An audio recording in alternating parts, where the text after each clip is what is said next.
look at that number. Whoa, look at that number. Whoa, look at that number. Whoa, look at that number. Whoa, look at that number. Oh, oh, wow. Oh, ooh, no way. 5 minutes. Oh, how hot. Yeah, numbers are sexy.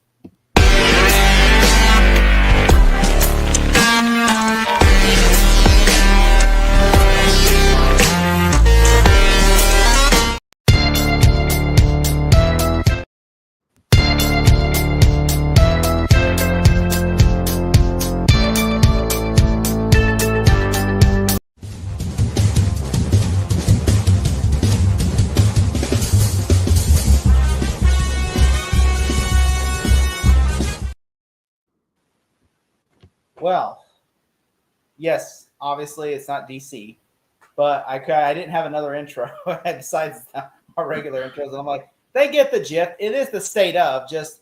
We're gonna probably use that music again, and we'll put a different intro. We'll probably for now I just gotta call it the state of instead of the state of DC or Marvel or anything like that. But yeah.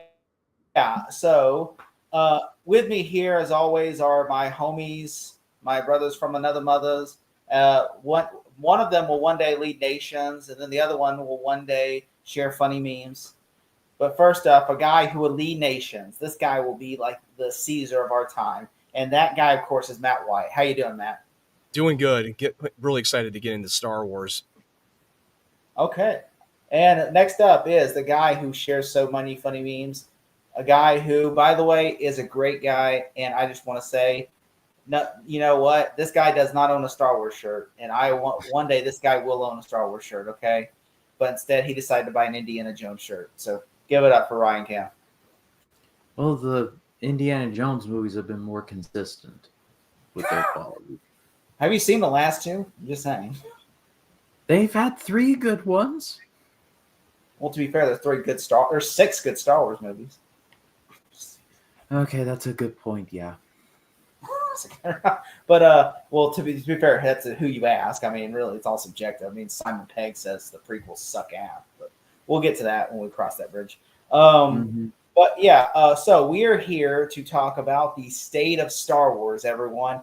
This is I literally just been on the Star Wars kick. Like, we were thinking about what we're going to do next. We did the state of DC, and we kind of crossed that bridge. And I was like, I just pitched, hey, y'all want to do this today? And they're like, yeah. Matt Wyatt said, sure. Ryan Cam was like, maybe, perhaps. Are we gonna be able to trash talk? No, he didn't say that part. He's like, no, we do like these movies. Although one of us, I don't know, I'm pretty sure that Matt, do you like all the Star Wars movies or do you hate the sequels? I don't completely hate the sequels. There are things I liked about the sequels. There's things I like, even though Rise of Skywalker was a big major letdown that fell on its face. All right. But what about you, Ryan? Do you hate the sequels? I think Force Awakens is fun for what it is. I do not like The Last Jedi, and Rise of Skywalker is awful. Okay. I wish Jacob Martin was here, but he couldn't be here tonight. I asked him, so I can't. I'm busy tonight, but Jacob Martin loves all the movies. He said that he hasn't finished one bad Star Wars movie, and I kind of fall in that same direction. Like, I do not like Force Awakens. I don't. That's the one movie that's hard for me to watch because when I say this as someone who was really excited for this movie, but watching it, as an adult, watching it a couple years later, like, this is not. I just don't. It feels like you're just rewatching A New Hope, but with lens flares, updated graphics, and I just feel like that's when I watch that. But we're gonna start with George Lucas. We're gonna start with the '77 film, and then we're gonna work our way to that. So, before we get started, we're going to talk. We got a comment from Jenny Woodcomb who says, hello, how are y'all? That's hey, Jenny, how are you? Kyle's friends. Hey, well, yeah, thanks for stopping by. I hope you like Star Wars. We are going to talk about Star Wars. First up, Matt, when it comes to the original trilogy, this is what we're going to talk about from the original trilogy. What is your thoughts? We're going to start with the George Lucas era. We're going to start with the '77 movies. And then we're going to work our way to the prequels, but we're starting with the original trilogy. What are your thoughts? Starting with you, Matt. Yeah, I think that the original trilogy is the peak of the Star Wars trilogy ever. I mean, the way that George Lucas put together the whole universe, and especially that how that changed the way that films were made, and really brought us into a whole different world that we haven't explored before. And my first experience watching the original trilogy, I remember back in 1995 when the special editions were about to get re-released, and they did a lot of the changes that George did. And I remember when I was like 5 or 6 years old, my uncle took me and my older brother to see the special edition of The Empire Strikes Back, which to me, it's the best Star Wars movie ever, period. And I didn't watch the all the episode 4 or 6 for Return of the Jedi in the theaters at the time when it came out with the special editions. So my experience was watching on the VHS tapes before the prequels even came out at the time, and I remember loving it, having fond memories. My brother, we were so like into Star Wars so much. We had a lot of the action figure. We had lightsaber fights. We always, like, for me personally, I've always loved the lightsaber duels. It's something that, because I'm really love sword fighting, and I love the story that George Lucas did, and like the John Williams score was beautiful and making it more wonder, taking us into a whole new world, and with these characters, with Luke Skywalker's journey becoming the hero of the galaxy, Han Solo, who was once a smuggler and a mercenary but also became a war hero, and Princess Leia, who was rebelled against the Empire, and Darth Vader. I mean, we got to give credit to Darth Vader to be the greatest on-screen villains of all time. The voice of James Earl Jones, R.I.P. to him. He incredible character that they've done in this arc, in this movie. It's very philosophical and very poetry and very emotional and moving for those whole 3 movies. What about you, Ryan? So yeah, these movies all rock. Like, I love the original trilogy, all of them equally. It's interesting to think that George Lucas made the first Star Wars movie just as a bit of a stopgap, because the 2 movies that he made before this were American Graffiti and THX 1138. And no, that's not just the name of the sound company that he created, THX. No, it was actually a movie called THX 1138. It's weird, and I'm just going to leave it at that. But he wanted to make very artsy-fartsy, like, not pretentious necessarily, but very avant-garde kind of film. Francis Ford Coppola, like that ilk, that's what they wanted to do. They wanted to be different. And so Star Wars was made kind of as a challenge of sorts to make something that regular people would like. And it turned out that the first Star Wars movie broke all the records and made all the money. And then nowadays, like, chances are that when you say George Lucas directed movies other than Star Wars, you're like, really? What are those? And then you're like, some may at least know American Graffiti, but then there are others that are like, just don't know it was him. So it's rare that one director is just known for one thing, but this is the case here. And it's kind of the perfect trilogy if you think about it. It starts out on the high, then you get the darkest timeline with Empire, and then it's the happy ending with Return of the Jedi. And it's interesting, like, looking at that rise and fall of sorts, and how a lot of movies were just based off of that formula, and that formula was copy pasted, ripped off, ripped off, and ripped off over the years. And so it's rare to say that something was so influential, but the original trilogy was so influential that it changed movies and sci-fi forever, pretty much. I mean, it saved CGI. Yeah. Well, to be fair, the original trilogy, they didn't have CGI invented at the time. The CGI was added in the special editions, but it was more practical. They used more of a digital visuals of using practical, of using miniature models of little practical explosions and using green screens, and that's what they've been using at the time. Because he didn't really have the money to push that technology that he wanted for his vision for the original trilogy. It's just what you see is what you get at the time, until later in the 90s he added more of the CG to add the world building that he wanted to do. And look, the A New Hope was really a 50-50 for this movie to be success, because he took a big risk for this movie, because he just at the time he just wanted to make a kids fun and adventure movie that he was so influenced from other medium of other films and books, like Dune, for instance, or Seven Samurai, or Flash Gordon. And it's interesting that a Flash Gordon movie did end up getting made in response to Star Wars, when it was like the Flash Gordon serials that pretty much inspired George Lucas to make Star Wars. So it's an interesting, like, chicken or the egg kind of situation. You know, when I first saw Star Wars originally, like, I did not see the original trilogy first. I saw The Phantom Menace first, and then I saw Revenge of the Sith, ironically. I saw bits and pieces of Attack of the Clone as a kid, but Revenge of the Sith was the second movie Star Wars I've ever sat through. And then after Hurricane Katrina happened, then, of course, like, you know, we had, like, there was no cable, nothing. So when we finally got power on, my uncle let me borrow the original trilogy, and I watched I didn't watch both of them. I just watched the first one, A New Hope, and I really enjoyed it. And then then my mother bought me at a yard sale a couple years later, Empire Strikes Back and Return of the Jedi. And I were watching Empire Strikes Back and going, this is so good.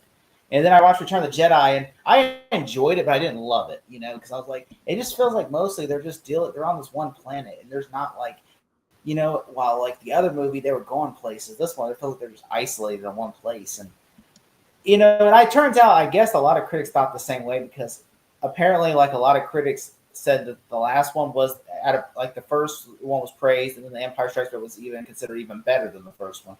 And then Return of the Jedi was considered a letdown, a lot of critics at the time, because a lot of people felt like the Ewoks, and, you know, it's like, well, like you said, it feels like, you know, Darth Vader's not scary in this one. He's kind of more of a nicer, they tone him down to make him more like a father figure. And I could see, like, all the critics complaining at the time, but I mean, it still made a lot of money.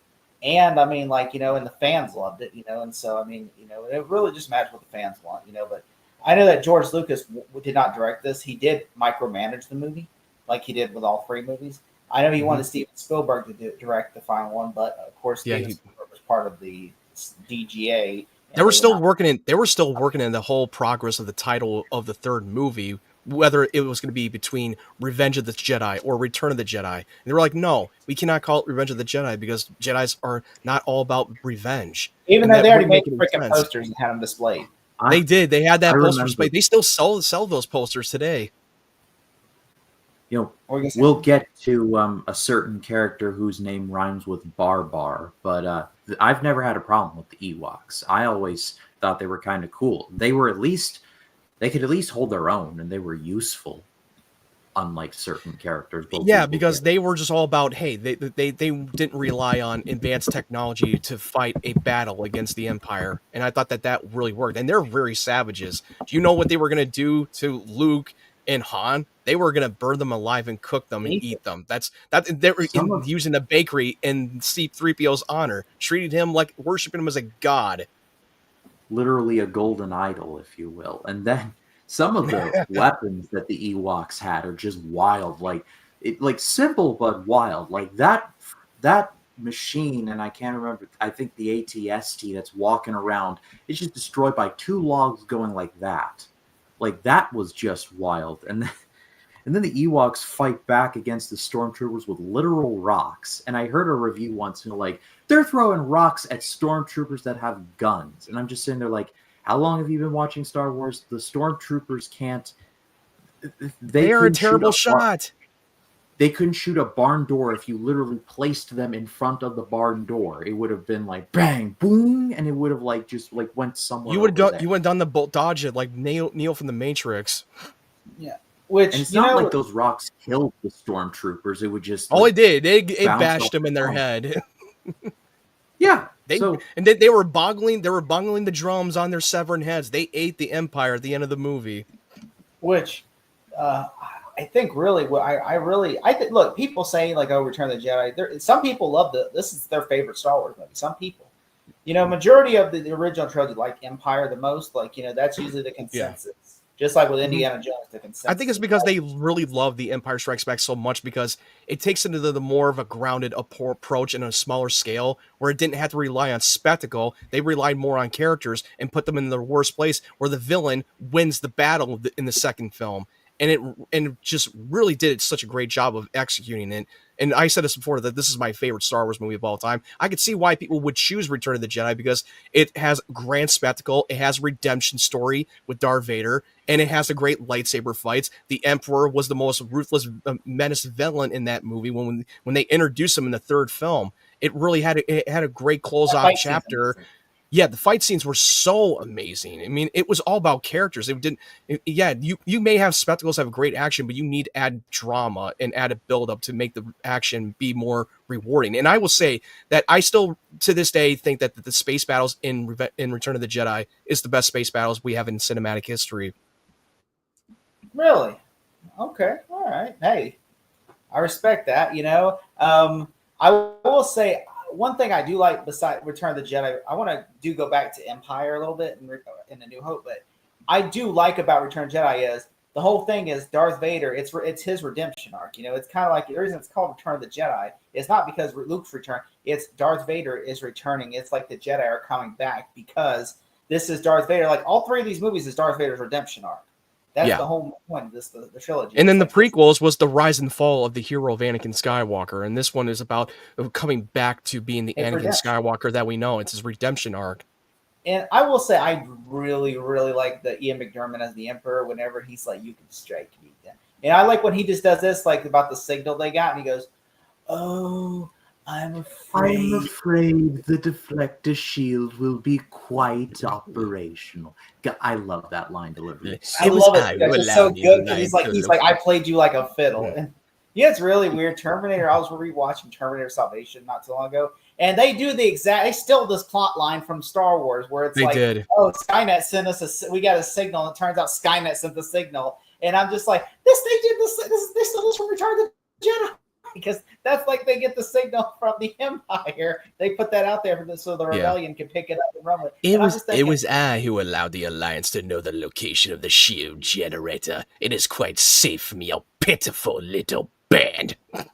I really like how in this one as well. I like how the how they sees like Vader's on that ship, and he goes, "Shall I?" He said, "Luke is on that ship," and he goes. He's like, Vader's on that ship. No, deal with me. No, he said, let him go. And I'm just thinking, he let them go because he knew damn well that his son was on that ship. He sensed it too. They both sense each other, and he knows that Luke is endangering the mission of the Rebel Alliance of being with them. And then by the time when you get to the midpoint of the movie, he had to go. He had to go and face his father and facing the Emperor. What do y'all think about the whole Jabba the Hutt sequence, like the whole scene with Jabba the Hutt? I loved it. I liked it. I mean, not only did what I imagine seeing Leia in that outfit did to the male population of a certain age, if you know, you know. But thank you, George Lucas, for everyone named their hand Leia in the 80s. The whole sequence was fun, and I liked. It created a whole thing around Boba Fett, which I've never understood, but I mean, it was enough to get him a limited series. We'll get to that. But, seeing how just Jabba's palace feels lived in and dirty, and Luke has to fight off that big old monster, and I can't remember the name of it. The Rancor. That was the Rancor. Thank you. That whole sequence is fun, and then on the prison barge where 3PO has to become Jabba's translator, and Han is like, 3PO, you tell that, and he's like, you tell that slime piece of worm-written filth. Yeah, because 3PO is an interpreter. He speaks millions of languages, so he had to be his translator. And also, I do like whatever, like that seeing that invade of Han Solo there. I thought that was. I own one of those pieces on my wall. That was meant. It was originally a light, but the light didn't work. So now it's just like a piece of art that's on my wall. And and I actually really like it. And honestly, I'm like, I stare at it sometimes and go, Man, can you imagine? I was like, yeah, how can you survive in that? Like, it'll be impossible for you to survive in that because you're literally just in. I mean, how do you survive in how do you survive in cryo sleeps? That's not even real in sci-fi movies. It's fictional. Like, how's that even possible? And not feel age. You got a lot of time span, and you're in cryo, and you don't age. It would take a bit of time, like it not even just. It would take a bit of time, not just like a whole 5 minutes for Han to be like go from like I can't see to Chewie, is that you? Like it would take a little bit more time. Han Solo would be blind the whole movie. He'd be like, and by the end of the movie, he'd be like, Chewie, is that you? I can see a little bit. And like, I did love how he went a little bit blind for the moment, and that was pretty funny. How did you feel about? About like the scene where they're like, and then the Ewoks have them, and like they're about to burn Han Solo alive, and like they're like, it's like he's like, and he's just being a dick to the Ewoks, Han Solo, and then they're like, he's a C-3PO, tell him to stop, and they're like, they're about to burn you alive, and he goes, he's just trying, they're about to kill him. And then he tries to blow out the fire. Dude, I don't know if it's just me, but did y'all get a hint of Pirates of the Caribbean: Dead Man's Chest? In that scene, whenever like they're putting them over the fire, it reminds me of Jack Sparrow in the scene where like the cannibals on the island are trying to burn Jack Sparrow alive. I don't know if y'all got the same vibe. It's been a while since I've watched Dead Man's Chest. I mean, that's I was just. Well, I mean, I've watched it like every year, but I was just rewatching that. I love when Luke plays his little forced trick to make them think that a 3PO's frightened if they don't do as he wishes. I like that part. Everyone's terrified when he's floating, and they just completely panic. I will say one thing I did like really. Well, you know, been really funny though if they would have saw that and think, oh, they think you're a witch now. They're gonna think you're gonna curse all of us, so they're gonna kill you right now. 3PO. That would have been funny. He says if they would have thought that, I will say there was one sad scene where like that one of them gets killed, like was shot by a stormtrooper, and that goes part, up there and pushes them, and they got shot by an 18 ATST. Yeah, that to me, I was like, that's hard. That was dark. That was really dark from that moment. That one Ewok died and one survived, and given the comfort, died in his arms. That was very brutal. Yeah, and one thing that made me laugh was whenever like they're like, come out, they're being attacked, and they all run out and go, hi, I got you. And then they're like, hi, I got you more. They're like, and I just like when Han was like, yeah, I did like the part when he was playing Han was playing tag with that scout trooper. Hey, it's like tap tag, you're it. Yeah.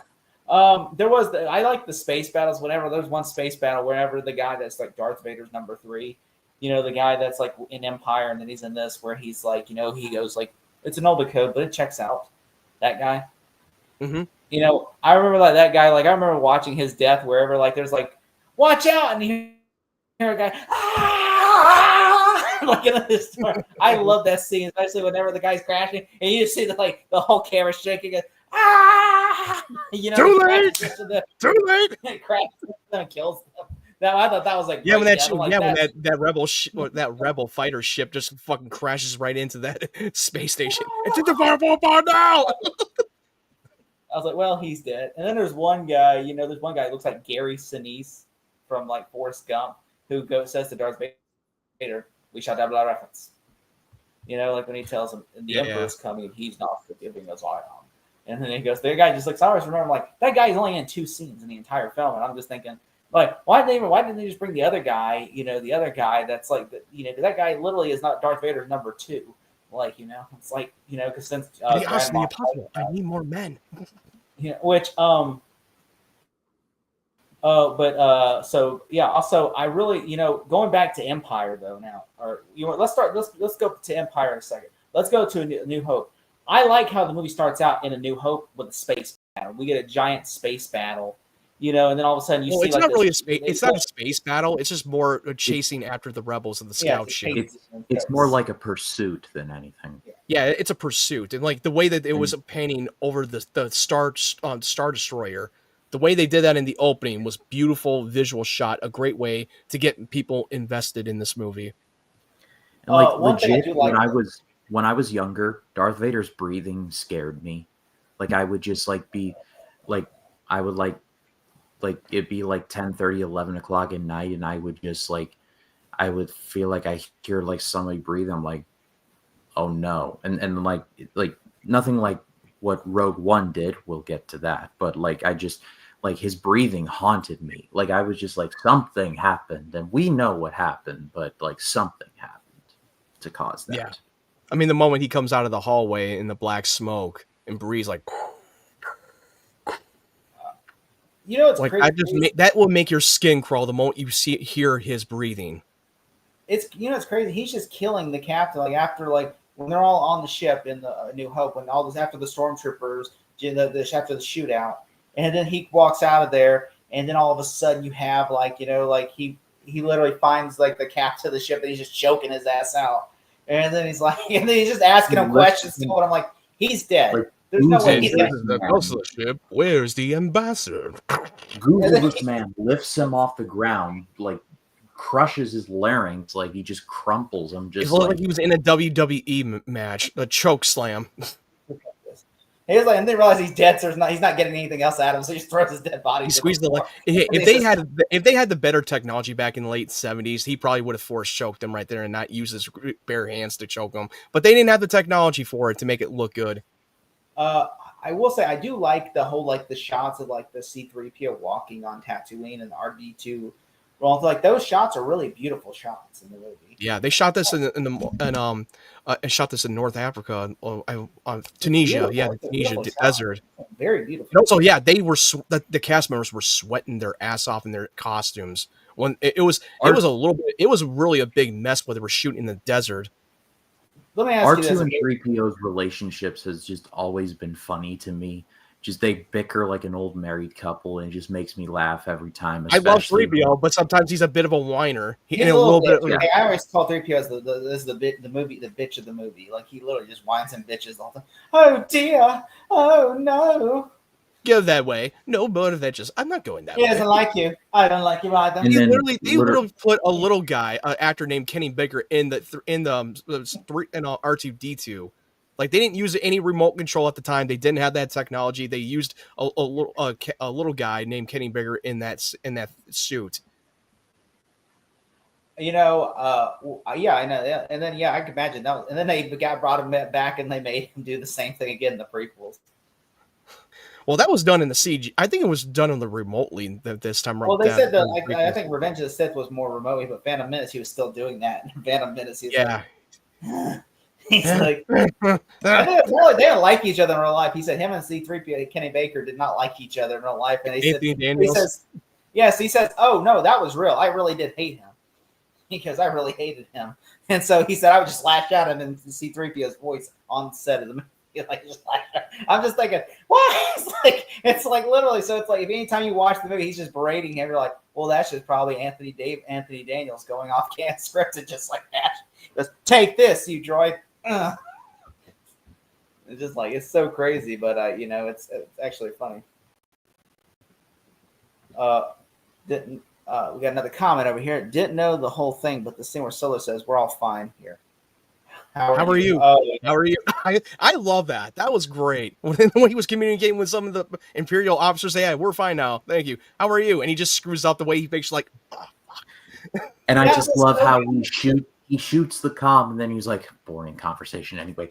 Look, we're gonna have company. I always love that, but because when George Lucas directs their actors at the time, he was not he didn't really know how to direct these actors well. I mean, all he does like faster, more intense. Some of the cast members says you could type this shit, but you can't say it because he doesn't know how to write dialogue. Harrison Ford just adds a lot of his lines because he's like, I can't say allegedly, all the actors were phoning it in until Alec Guinness showed up, and then everyone was like, Alec Guinness, like, hello, Mr. Guinness, we're trying really hard. And of course, Guinness hated working on the movie and just bashed it every chance he could. But I mean, for a generation, that's like the thing that he's known for. Not Lawrence of Arabia, not Bridge on the River Kwai, not Passage to India, maybe not that It one won him an went. Oscar for The Bridge on the River Kwai, and that's why that Fox cast him in that role for That's Obi-Wan. true, yeah. Because these three actors, like with Harrison Ford, Mark Hamill, and Carrie Fisher, they were not big stars. I mean, Harrison Ford worked with him in American Graffiti, but he was not meant to audition for the role of Han Solo. His task Do was you to know who read it was? the lines with these other upcoming actors for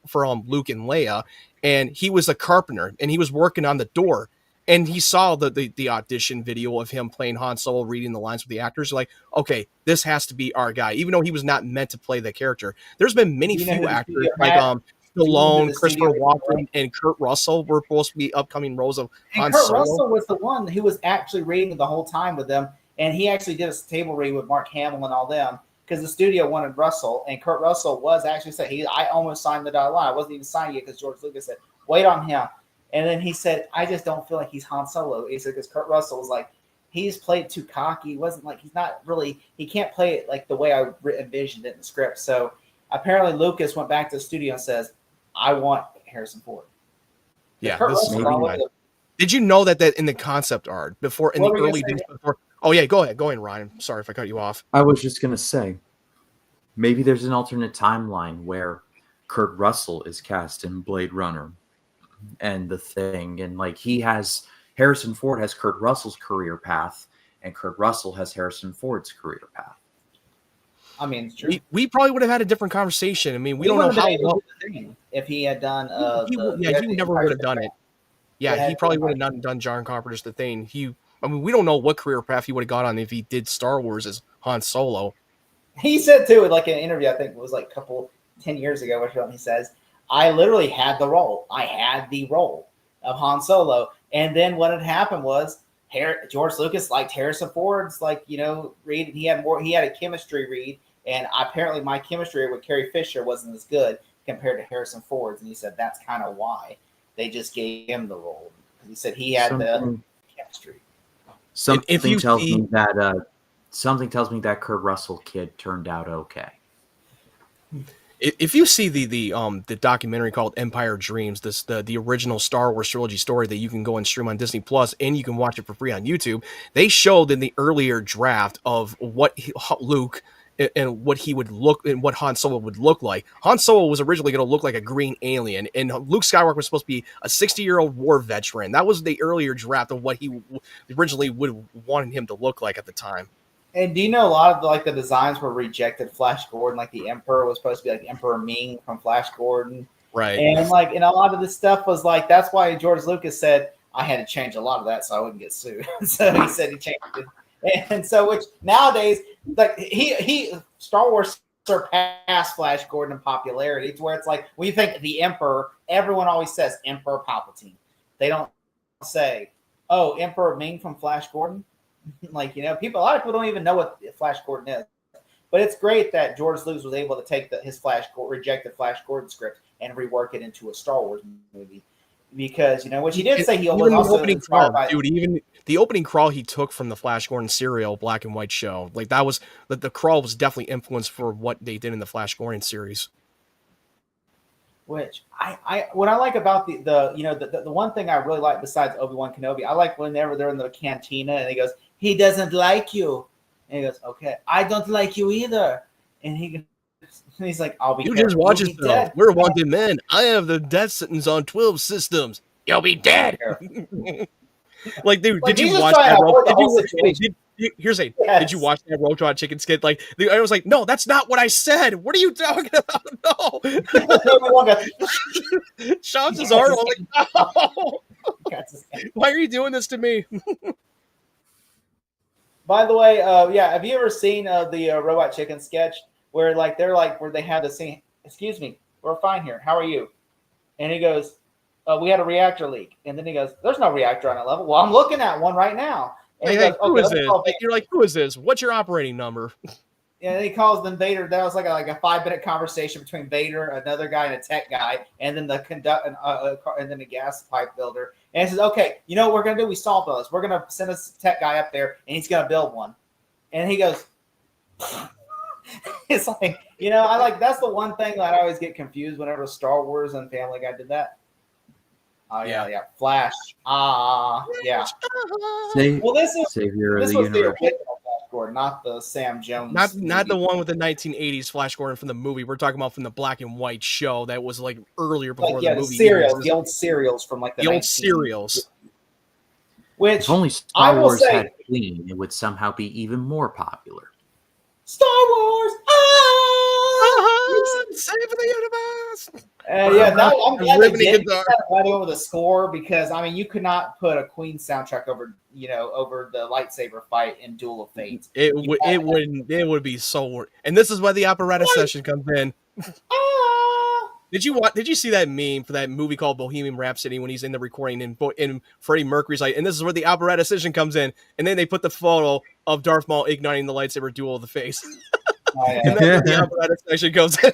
So I do like the thing. One of my favorite things I like in the Empire in A New Hope is the fight scene between Luke. I'm not Luke, but the Obi-Wan and Vader. Because you like now seeing the prequels, you see that buildup of like a hatred he has in him.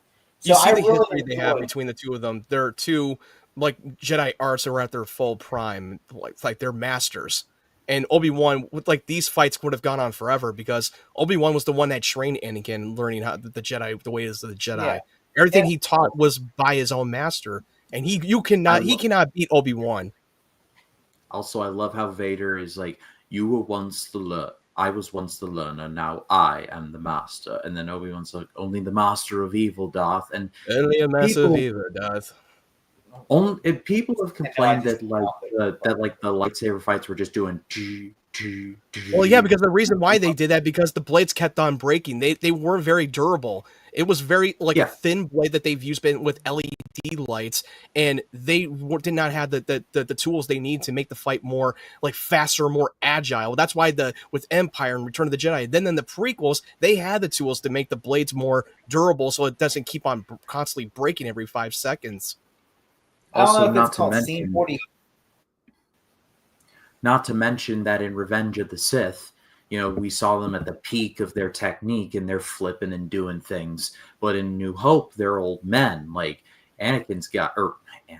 Vader has health problems. Like he can barely breathe without that box thing. And Obi-Wan's in his 60s at best. And so they're just them doing this is probably the only things that they can do conceivably. So I've never understood that criticism whatsoever because, Matt, to your point, the blades just were not durable and they kept breaking. But even if you consider the story, you can either choose they know each other so well that they have to keep every move they have to balance everything carefully, or they just they're older, so that's all they can do. I'll back either argument, but it's lame. But these are two people who are strong in the Force. They can predict each other's moves every second at a time. That's the whole point of the fight sequence. And it was not just about, we got to make this fight look cool. No, you got to add dialogue and add the confrontation between the two of them, their conflict. And it works so well with powerful dialogue when they're doing sword fights with their opponents.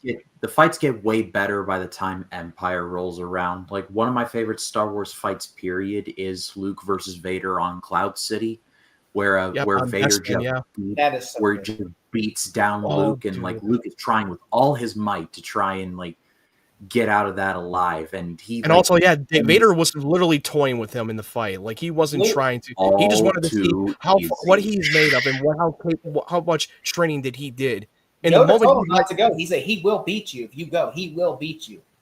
You're falling into a trap. I can't. And then apparently, he gets his arm cut off for that, which thank God because Vader was almost killed him. Vader did not hold back. He could have killed him anytime he wanted to. By the time you get to the climax, he was done messing around. Now he was just wailing the shit out of Luke. Okay, I'm done toying around. Now I'm going to kick the living shit out of you and disable your lightsaber and take your hand off. Don't try to make me destroy you if I have to. But he's given him one chance to join his side. And the reveal of him that he is his father was one of the biggest plot twists we had in the history of cinema, because behind the scenes, they had a false script of saying that Obi-Wan killed your father. And then Irvin Kershner had to talk to him, but by the time before they started shooting the scene and the plot twist, it's no, that's not real. What's really going to happen is that Vader is your father. And it takes in the big shocking moment when they were shooting that scene. No, that's impossible. That's not true. That's impossible. You know, it's one of my Such favorite scenes in your the feelings, you know it know to it be to- true. A lot of people misquote that line like I am like Luke, I'm your father. That's not how he said it. It's No, like no, it says no. Luke. no, it's like no, I am your father. That's how he said it. And a lot of people for over the years always misquoted it. For It's that line. Mandela effect where it's like, Luke, I am your father. You know, that's how everyone says, like, just like the life's like a box of chocolates line. Everybody gets that line. Life's like a box of chocolates. You never know what you're gonna get. Yeah, but that's not the line though. I know. It's not that. I know. Like, that's And, not what I was like, and here's the thing with the guy who was playing the Darth Vader in the costume was definitely David Prowse, and they know that that Vader's voice, the way he was trying to do the dialogue while they were filming, they could not match that character's voice. So they had to get James Earl Jones as someone who's more ruthless and intimidating, and it did so well. And I heard that they made a doc, and I've seen a documentary of how David Prowse was a little bit mistreated and didn't give him the credit for the Darth Vader we character. didn't even know his voice was going to get dubbed until he saw the movie. Yeah, he did not know that it was going to get dubbed over until Like, later wow, in post that production. is so mean. Yeah, I mean, They turned me if into a you black heard- man. I heard. Did you What the hear his hell? voice behind the scenes while they were filming? But Yeah, it probably- sounded it terrible is and for the laughable. Like you can't even take it seriously. It's I'm like, sorry, oh, you James know, Earl the Jones- Rebel Alliance, and then try to tiger away. And I have nothing but respect for Dave Prowse. He was a legend at a British horror movie studio called Hammer. He played a lot of monsters there, and he looked the part. However, sounding the part was a completely different story. So Yeah, I mean, I do agree that he should have been like, they should have let them run it by him before they decided to dub his voiceover. But I will say I'm glad they did because it sounded like shit when you hear his voice Just behind the imagine scenes. that. You go watch the movie, you take your wife and kids, and then there's a 38-year-old black man that's a talented actor by the boy's name of James Earl Jones, voices this character, and you're like, and this is James Earl Jones as Darth Vader, and I'm like, They did credit him. They did credit David Prowse too in the credits. I was like, hello, like I was like, yes, No, he's it's the like- No, I agree with you. No, I agree they should have run it by him. I agree with you on that. But I'm glad that they did dub it over because he Yes, I am sounded too. fucking terrible. You can't deny that. That sounded awful. it's a weird example, but in the Eddie Murphy Haunted Mansion, the butler in that movie is played by Terrence Stamp. And his voice literally sounds like Sarah Evans. And he's like very soft spoken, like the weird thing with his voice and just British sounding. I feel like if you gave a more commanding voice, it would be more scary. But instead, he's like Master, and he's like just like the weird thing with his voice. It just kills the movie. Did you ever I wanna see go- Chasing Amy? Oh yeah, I've seen Chasing in. Yeah, I think I know where That's you're like the getting Star this Wars from. scene where they're Yeah, talking about like how at the convention where this black guy was just trying to push his little It was narrative Star movement of Wars is so racism in racist Hollywood. he said he's a racist because it's like Darth Vader. You got Darth Vader, the blackest brother in the galaxy. And then you got Luke Skywalker, Nazi poster boy, who gets a clan of white people to come and take out the black man's lair. And then he says, and then Jedi, he says the most insulting because at the end of that is Darth Vader. It turns out the brother is not even a brother; he's a white dude. So that means he gets just so angry because. But that was just some bullshit Yeah. that publicity that he was trying to do on purpose to fuck with the fans. That was just his own little persona that he's messing around. Just I was for like, shits and gigs. I watched that and I go, he's got a point though. He's got a point though. Even though it's like Kevin Smith having fun with the audience, he kind of has a point. I'm just saying. I mean, if you read between, like, well, he kind of has a point. I mean, yeah, it's like, yeah, Darth Vader. They kind of make him the villain. It's kind of like Wicked, where What they about guess- what about the one in Return of the Jedi when in Clerks 1 they're talking about the theories in Return of the Jedi about the construction that the workers that were constructing the second Death Star that had families they were the victims that were destroyed by the Rebel Alliance. Like you got to really think about it. These are purple people working on the Death Star, independent contractors working on that second Death Star. They were all fucking killed, and they had families back home. They were I wanted innocent to see the Robot victims. Chicken sketch where they're like working, like, "Hey Steve, how's your day?" "Yeah, nothing. I went to took my seat to see the Galactic Pyramids." And then all of a sudden, you see a giant starship goes, "Bombers incoming! Bombers incoming!" All of a sudden, Luke Skywalker goes, "Oh shit!" And it's like you're like, just like That would be a funny Robot Chicken sketch. They're just working like on their building the Death Star, having a conversation. Then all of a sudden they see Luke Skywalker and all the rebels just come and go boom, boom, boom. Like, oh shit, we need to get out. That's I like the robot skit in Empire Strikes Back skit when Vader says, "It's so wizard, I'm bringing it back." But I do like I do like the whole trench run at the end in the third act of the A New Hope. I thought that trench run. It was a dogfight. It was an aerial dogfight for the Death Star, and that's where Top Gun got it from that movie, the aerial dogfight. Makes sense. Yeah, because Darth Vader's just icing people left and right, and then all of a sudden Han Solo comes and goes, "Yeah!" and then takes Vader out, and all of a sudden goes, and I'll blow it. You got that thing, kid. Now let's blow this thing and go home. You're all clear, kid. Now let's blow this thing and go home. You just boom, and then which, by the way, you know who never gets talked about enough is Grandma. But also, if it weren't for Han coming to the rescue, Luke would have been toast. Yeah, he would have shot his ass down. But yeah, which you know who never gets talked about though is Grand Moff Tarkin. Like Tarkin's evil. Oh, Grand Moff Tarkin was a baddest. Shout out to the late great Peter Cushing. Yeah, he's so evil, and like he's just sitting there, like he's the one that blows up the planet, not Vader. I know a lot of people kept on saying Vader killed a lot of people in Alderaan. No, he didn't. He did not. No, that was. He didn't all give Tarkin. them the order. It was ordered by Tarkin. Tarkin gave the order to destroy the planet on Leia's home planet, Alderaan. If anything, you may fire and ready.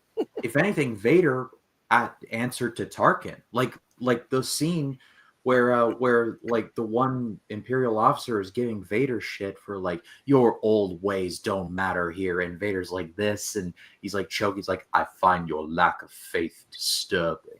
Enough of this. Tarkin, Vader, like, release him as you wish. Like I find your lack of faith disturbing.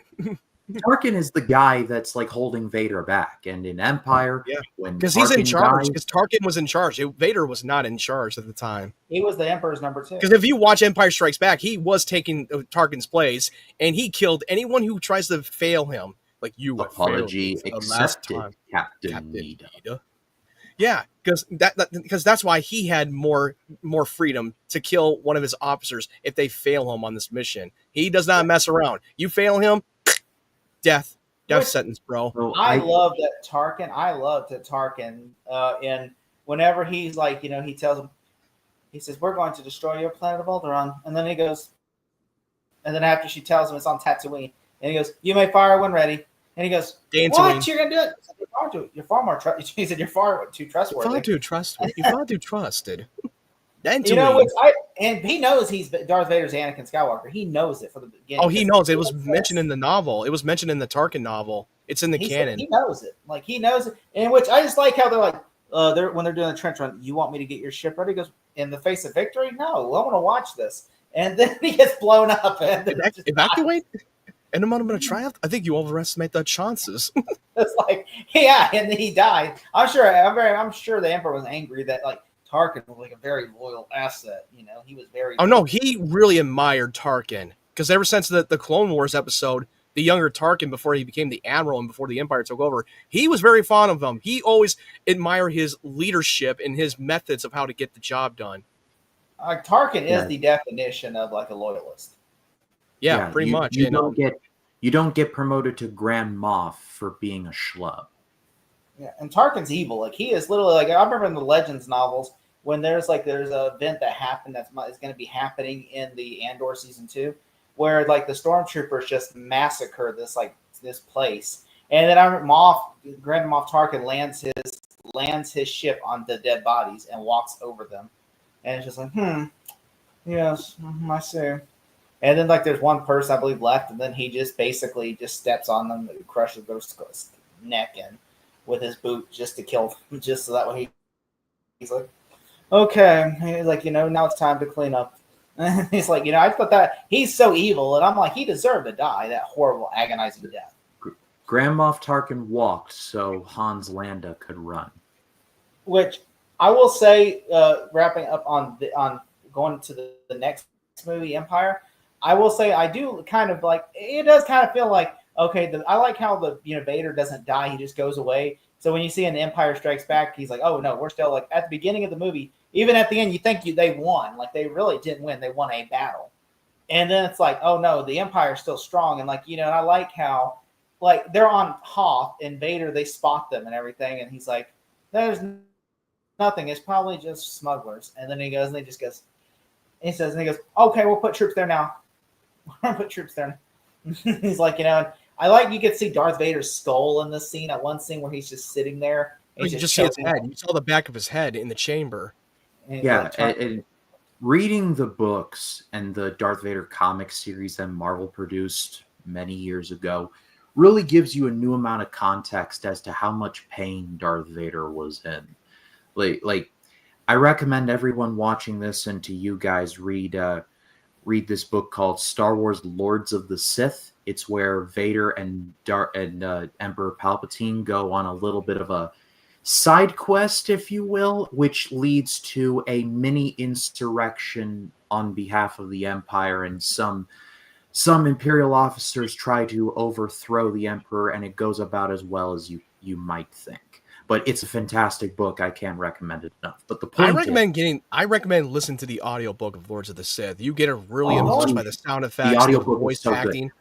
Star Wars audiobooks are undefeated because it not only starts with the opening like dun da da da da like John Williams' theme, and then it gives you this is Audible a long time ago in the galaxy far, far away. So and then it has sound effects. It literally immerses you into the world, and you hear like ding ding ding ding ding of like. Dude, imagine I've listened to that like in a dark room, in like my eyes closed, and I can literally I was like in the story with Vader. A great character study of him flying by like.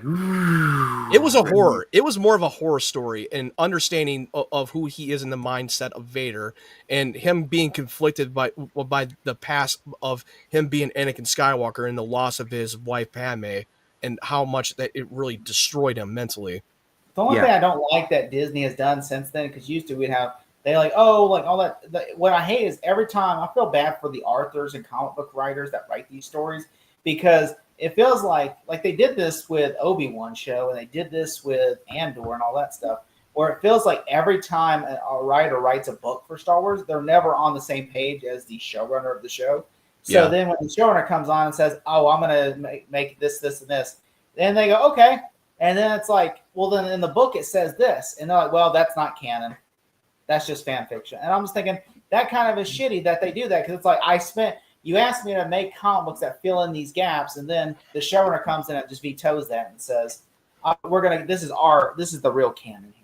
And I just feel like, so that makes the books kind of obsolete, because but that's why doing everything canon is kind of a big mistake, because then it gets overcomplicated. The creators are not on the same page, and directors don't do their homework about here's what we got to keep canon, and we got to make sure they stay consistency and not try to pull off your own little fan fiction. Yeah, like in the comics that was released not too long ago, way before Obi-Wan, I think around Force Awakens. It says, how did Obi-Wan find out Anakin was Vader? He was in Tatooine, a pub in Tatooine, and he basically felt like Vader's presence, and they realized that Anakin's still alive. While in the show, he basically the Inquisitor Reva just tells him, he's alive, and then he's like, so I'm like that right there shows you that the showrunner of Obi-Wan and the author of that book were not on the same page, and maybe someone at Lucasfilm should have said, "Hey, well, in our book, the issue this. So why don't you do this?" Or, and so it's like, instead it's like, well, the book's like, the book, no one really reads the book. So that's just fan fiction. This is more our real canon. And I think that's really, I hate how Disney does that now. Well, they did because they wanted to make everything canon. The books are part of the Star Wars history. Yeah. Now they're called the Expanded Universe. Well, they're not called the Expanded Universe. The Legends book are Expanded Universe. Legend. Honestly, I want to get to the prequels, get those out of the way, and then we can just rip into Disney all we want, because I have a lot of I will say I really do enjoy that Lando as a character, and I like that they brought in a black man to play this role, because this is the first role that a black man has in Star Wars that's not a voice actor. And I really like, because it's all white guys in the first movie, so I like that they brought in a black man to play this role. And I think that that's really cool to be like, I imagine Billy D. Williams, I'm the first black guy in Star Wars that's not a voice actor, and I think that's really cool that, George Lucas could have been like not progressive and just like, I'll cast him black dude. But instead he's like, you know what? Let's make him black. I mean, like, you know what? I mean, I think that was pretty cool. And also, Billy D. Williams forever be known as Lando Calrissian, and that helped him get the role of Harvey Dent in Tim Burton's Batman. Not to mention, Yeah, Billy D. Billy- Williamson was just rad in general. He's such a good actor. I mean, I feel really bad though. Like his career didn't go as cool as his character was, but because I know he did a lot of bad movies in the 80s and 90s. But I mean, he's still a good actor. Everyone back then. So. Yeah, which I mean, Mark Hamill had a tough time too. I mean, like I think Harrison Ford was the only one that career thrived off these movies. Which I will say, when Mark Hamill became one of the best voice actors, was starting with Joker. Yeah. Yep. Which, by the way, and then we got also the coolest character of all time, Boba Fett, in this movie, and I thought that was really cool. Well, Boba Fett didn't really do anything. But he's such a cool character. He's just like that. Of what? Standing there being an extra? He didn't really do anything other than just run out in the fucking Starlight Pit. That's all he pretty much did. For those watching that are not initiated, he was just there, like, walking and looking cool. Okay, how cool. That's awesome. Boba Fett, in his entire Star Wars run, did dick with a side of stand there.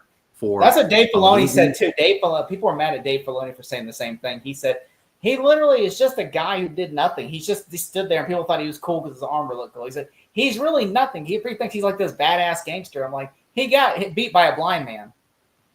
I'm glad he got beat by Harrison Ford out of dumb luck.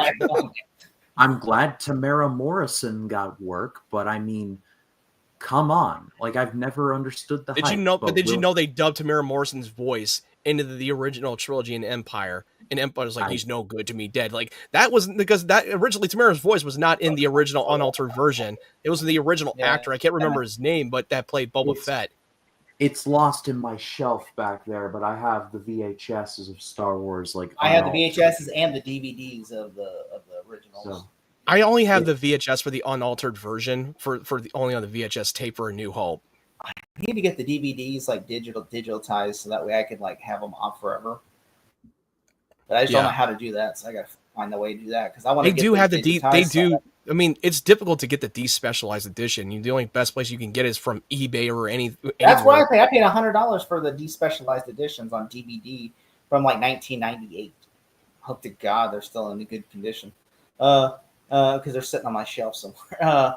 I want to go back to. I want to say one thing before we wrap this up. I wanted to say that my favorite scene in any movies, going back to Star Wars: A New Hope, when Luke goes off, stares up to the twin suns, and playing the John Williams music. It was a great character study, and you don't even need to have any dialogue. You know what he's thinking. He wants to go off there, be a pilot in the galaxy. He doesn't want to get stuck on being a moisture farmer for the rest of his life. But his aunt and uncle are holding him back to what he wants to do with his life, and I love that. That was beautiful. I mean, I hope that one day when they re-release A New Hope, I want to see this on the big screen. I did get a chance to watch The Empire Strikes Back during the post-pandemic when they were re-releasing like classic films, and it was when they reopened the theater, and I watched that at Empire Strikes Back in this theater again. And then they did the 20th, I think it was like 40th anniversary for Return of the Jedi, and a couple of years ago, and I watched it twice in the theater. And actually, the second time I saw it on the biggest screen possible on Ultra Screen at the Marcus Theater with Dolby Atmos surround sounds, and it was a crowded, packed night, and it was an incredible experience for me. And it was the first time in a long time I've ever had an incredible experiential event for Star Wars since Rogue One or The Force Awakens.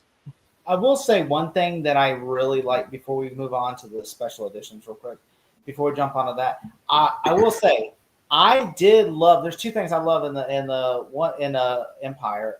One is I love that scene wherever at the end of the Empire after they're trying to get Han Solo back, and where basically it goes. When R2-D2 unlocks it, then you hear that beautiful John Williams theme. That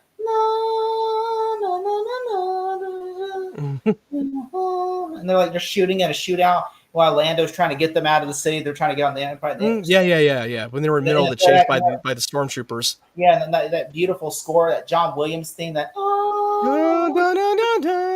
yeah, I love that so much. I love that in the third act of Empire. I'm like, this is so cool. And they play in the climactic within. I mean, that's just so cool. And by the way, fun fact: the Darth Vader's theme, the Imperial March, was not in the original Star Wars: A New Hope. It No, actually it happened in Empire. It was in Empire. That's where it Yeah, and see, started. that's why everybody always runs with that. But But now that we talked about the great stuff, let's talk about the special edition before we jump to the prequels. one more thing. One more thing. At the end of A New Hope, when they were doing the ceremony, they had raw footage when there was no music playing in the background. Imagine there was no music. It would have been so fucking boring and weird and awkward. You just hear them walking with no music in the background. And then Luke does this. And Chewie never got the medal. Chewie never got the fucking medal. Well, he's a dog. They're like, they're prejudiced towards. You're not gonna get don't give a doggy a medal. Dogs don't get medals. Now get your ass over off the floor. But also, when they show the raw cut of A New Hope, Brian De Palma, Spielberg, they all watch it. And Brian De Palma went on. No, Brian De Palma was the only one who was bashing on that raw cut of the movie. Like, what the hell's going on? But Spielberg was the one that helped George Lucas and defended him. Like, no, the story is great. You just got to make some tweaks. Luke first introduced in a deleted scene where he's watching. He has his binoculars on and a hat on, and he's watching. He says, "Look, I can see up in space." And then he's like, "Bring Luke in right there. Bring Luke in later because Luke." That just makes Luke like a tourist or something. Don't bring Luke in right there because he's sort of just looking at binoculars, watching the space battle. And he's like, and there's the deleted scenes with Biggs. Remember the deleted scenes with Biggs and his best buddy on Tatooine? And then he shows up later in the third act when they're about to go on a dogfight. But the special editions, they add that scene because that scene was originally supposed to be a deleted scenes when they first meet up Biggs again. dies in the movie. Like he's like, Biggs! He's dead more while. I was like, hey, who the hell's Biggs? Until they've had history. But I will say I really hated the special editions. There's some good and bad, but I want to hear your opinion. Do you think the special editions made it better or worse? Ryan, go. I mean, I've never understood the hate for the special editions personally. I mean, minus Han shot first, I get the outrage behind that and I sympathize. But I mean, I've seen Empire Strikes Back with the original look of the Emperor, and it looks awful. Like, I'm glad they went back and edited Ian McDermott in there to at least make it look somewhat decent and clear. So some hatred for the special editions, I think just is very dumb. Did you know that Ian McDermott wasn't added until back in 2004 when he did the changes again for the special editions? I did know that, yeah. So it's justified the hatred in places, but a lot of it is just a lot of noise, which is a trend that we will see in Star Wars fandom, but we'll get to that. I think that's where people started turning on Lucas a little bit because he was like, hey, look. He goes back, and I think there's only two things. I like the special editions. There's only two things I do not like. I do not actually, I would say, two and a half. But really, I'm really like the one, it's all in Return of the Jedi, by the way, too. Like, I think the first two, like, I think adding Jabba of the Hutt in the first movie, I like that. And I also liked when they added, made Coruscant not look like it's all indoor, like it's, or not Coruscant, but what's it called? The Cloud City. I like how they added windows to Cloud City. Yeah, the Bespin planet. The only thing I did not like in Return of the Jedi was three things. One, at the beginning, when they're like, they had that song. They added I hated that more than anything. Okay, it sounded like a baby singing the song because that was not in the original. That's not what the movie represents. This is a shitty moment. And I'm like, what the hell is George Lucas smoking? He was adding more cartoony characters. Like every time I see that, I think to myself, Yoko Ono's still getting work. Good for her. I will say, coming into defense of people, I'm sorry. Go on. I'm sorry if I'm cutting you off. No, I was just saying. I was like, he's saying Dark Review says hello. Oh, hey, man. Hello. What's up? Hey, what's going anyway, on, like going back to defense, in their defense of the people who hate on the special editions, it's not just because, it's just that because when George Lucas wanted to change up because he wanted to show his vision that he never got a chance to do when he was filming the movie, but then it leaves all of the people who were supposed to be credited that worked their ass off on the visual effects that won them an Oscar for best visual effects for A New Hope. And then once you go back and try to change it and do it your own, then that means that they're so discredited and it felt like it never happened. And you're trying to make this as a full-on canon for this movie. And you're not literally giving us the options to watch the unaltered version. Like, yeah, we're scrapping it. You're never going to see the light of day. And if you have those cuts, then you might as well keep it and don't throw it away because this is my completed Star Wars vision that I wanted to do. because it loses the credit to the team that worked on that film originally for the unaltered version. They won that Oscar for the visual effects. And I will say that there are things I really like the changes they did with the world building and make it more consistent to what the Star Wars universe is. But things I did not like the fucking Jabba the Hutt when he shows up in the New Hope, because it kind of ruins because you watch the unaltered version, they always name dropped him, and it was always a mystery, like, who the hell is Jabba the Hutt? Who is this guy? And he doesn't get revealed until the third movie. But then you see him show up so early on in that movie, in the first one, it ruins the mystery, and it becomes a little cartoony. And I remember that scene when you see Jabba the Hutt show up in the New Hope. That scene was in the deleted scenes, where this was a human actor playing Jabba the Hutt, until it was tweaked in production in 1995. It looked like crap the way that that Jabba the Hutt look in the CGI, until he had to go back and change it again in 2004. And it looked a little bit better, but it was still kind of unnecessary that they needed to put that in the movie. And Greedo shooting first, fuck that change. What, you're just making Han Solo a little bitch, because he's supposed to be the biggest, baddest guy in the galaxy, that he would shoot first without thinking twice about it. And it shows you who Han Solo is. My thing is just the effects on both of those respective scenes look so bad. Like, you look at Jabba and he's like, Han Mabuki. And I'm like, who calls someone a Buki? Like, honestly. I'm just sitting there like... Remember he was walking around, remember Han Solo was walking around him and stepped on a tail, but it was not intended, and it was just added, and just like... Yeah, and then they added and then it just add Boba Fett just stands there staring at the camera, fourth wall breaking, like... That looked bad, and then when Han Solo you're just making him more of a weak character. You're just making him weak. It's like, oh, I'll pay you back. I need more time. Or adding Hayden Christensen at the end of Return of the Jedi. I didn't mind that. Here's the thing. I did not mind that, because it just shows you that once he became one with the Force, he's now back to being who he was as a Jedi, that we remembered him in Episode 3. I agree with you. I do agree that the changes, I didn't think they necessary, but I get why George had to change that. The only thing is Return of the Jedi. The two biggest things is at the end where they changed the song. I like that song change. First of all, I thought the original song change was dog shit. I don't give a fuck if the OG fans like that song. I thought it was a cheesy ass song that was like not that satisfying. But when you see the new version of it, it felt like a climactic finale that we wrapped it all up, and it was playing the operatic of that song and the melody, and it felt so emotionally satisfying by the time you get to the end of the movie. I will always defend that change. Did you know that? Did you know also he cut the scene where the cast pose at the end of the movie, where they're all like together going? He cut that scene. I'm like, where the cast is? We're watching the VHS. It's like it ends with like after he sees the ghost of his dad and all that, and Obi-Wan and Yoda. Yeah, the Force ghost. Cast do this, and like they're taking a cast photo, and then it just ends there. I'm like, where's that at? Instead, it just ends with Luke doing this, like. No, it didn't. No, it did not. They still kept that with the whole cast coming together at the end, and it ends the movie. They have that. Okay, I was like, which version did you watch? I could have swore they cut that, and instead it just ends with. No, they did not cut that. They kept it in. They still kept it. I do like that we got to see like Empire Strikes Back was the less issue of the changes. That it didn't have. Yeah. I didn't have any issues of the changes.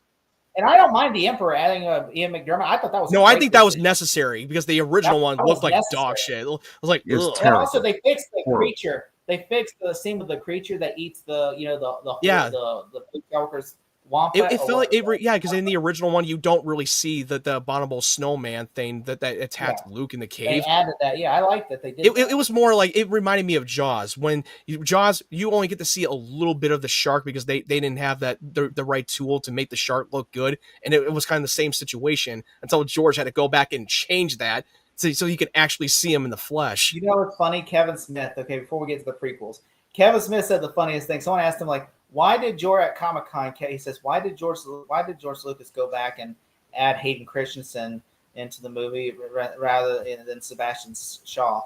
Because it's like he gives that weird Clockwork Orange look, and like I don't understand why he added Hayden Christensen. And he goes, and then Kevin Smith goes, I don't know how to tell you this, but I did not make that movie. I was like 10 years old I was like 15 years old when that movie came out. He goes, oh, you just want somebody's opinion? And he goes, yeah, because it's George Lucas. He owns Star Wars. He can do whatever the hell he wants. If he wants, he'd had, because if you think about it, he says Hayden Christensen has 3 looks. I got sand in my crotch look. He goes, I'm disappointed look. And then he got the Clockwork Orange look. Okay. And so basically he went with that.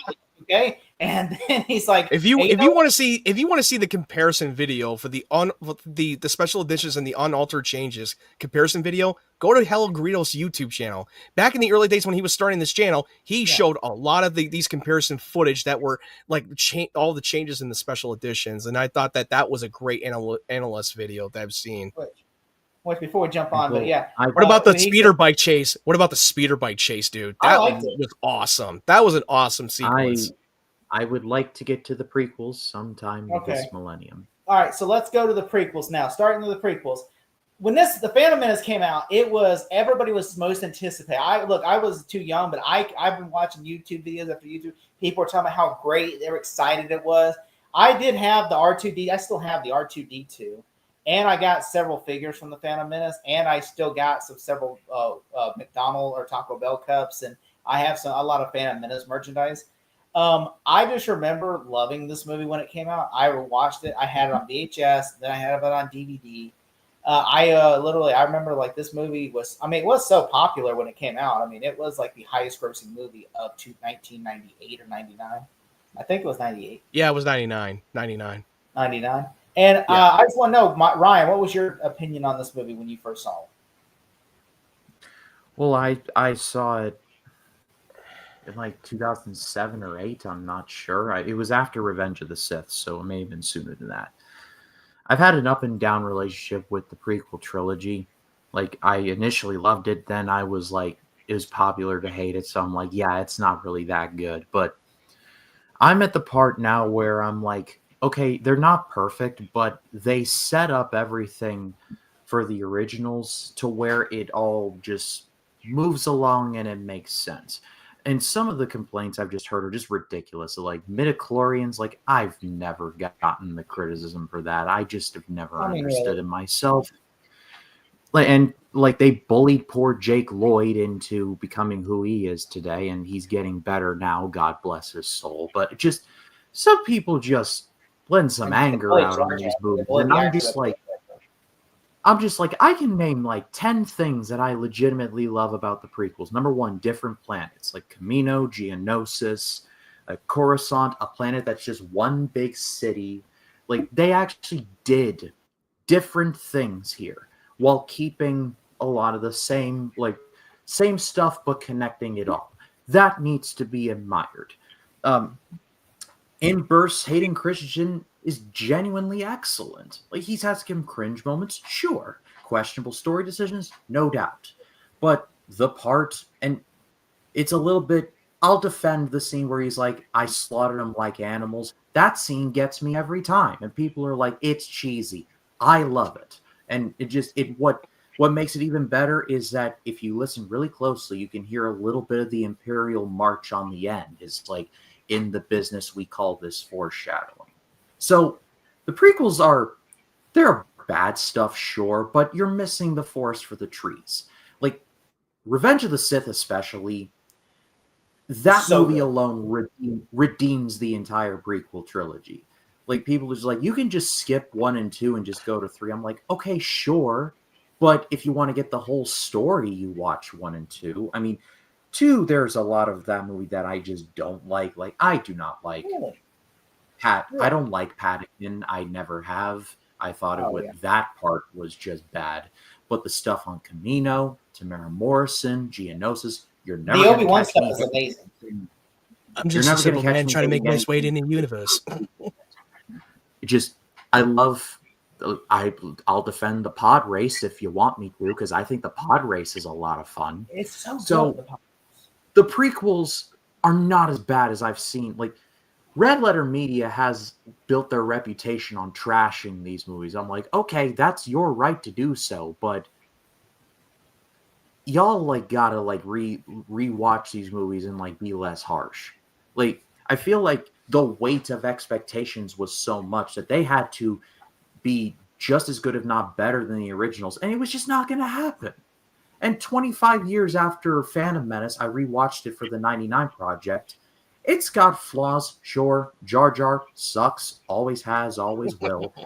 But the final third of that movie rocks. Like, Qui-Gon Jinn and Obi-Wan versus Darth Maul, love that scene. 2 pieces. Oh, yeah. And that's when the Anakin- apparatus section comes in. And Anakin flying. The Gungan stuff is what it is, but at least that's fun in bursts. So I know I'm rambling and I'm sorry, but Oh, it's fine. like No, it's fine. Go The on. Like, prequel- get that out. there's a lot of really good stuff in the prequels, and it's maybe my nostalgia talking, but I will happily defend all of Revenge of the Sith. I think that movie's legitimately awesome. It's in my top 3 Star Wars movies, period. Like, period. So I'll pass it to you, Matt. I don't want to talk longer than I have to, but just I mean, no problem. Hey, say what you feel, dude. Don't hold back. it just there's a lot of good stuff in the prequels, and like I should me note to self on my channel do a top 10 things I love about the prequels video, and I will do it one day. Maybe- Instead of 10 things I hate about it, it's like 10 things I love about it. Yeah, because You get the Like I joke. said, 10 things I hate there- about you, Joe. Yeah, there's I got even it. stuff in Attack of the Clones, which is the worst of the prequels by a comfortable margin. There's at least some stuff in that movie I love. Like I love the interaction where Obi-Wan's like, "You look tired," and it's like, "I haven't been sleeping well lately." Like I love that dynamic, which leads to the worms, which leads to Obi-Wan and Anakin chasing after the one bounty hunter that works for Jango Fett. And like they're going through the Blade Runner type city in Coruscant. I love that.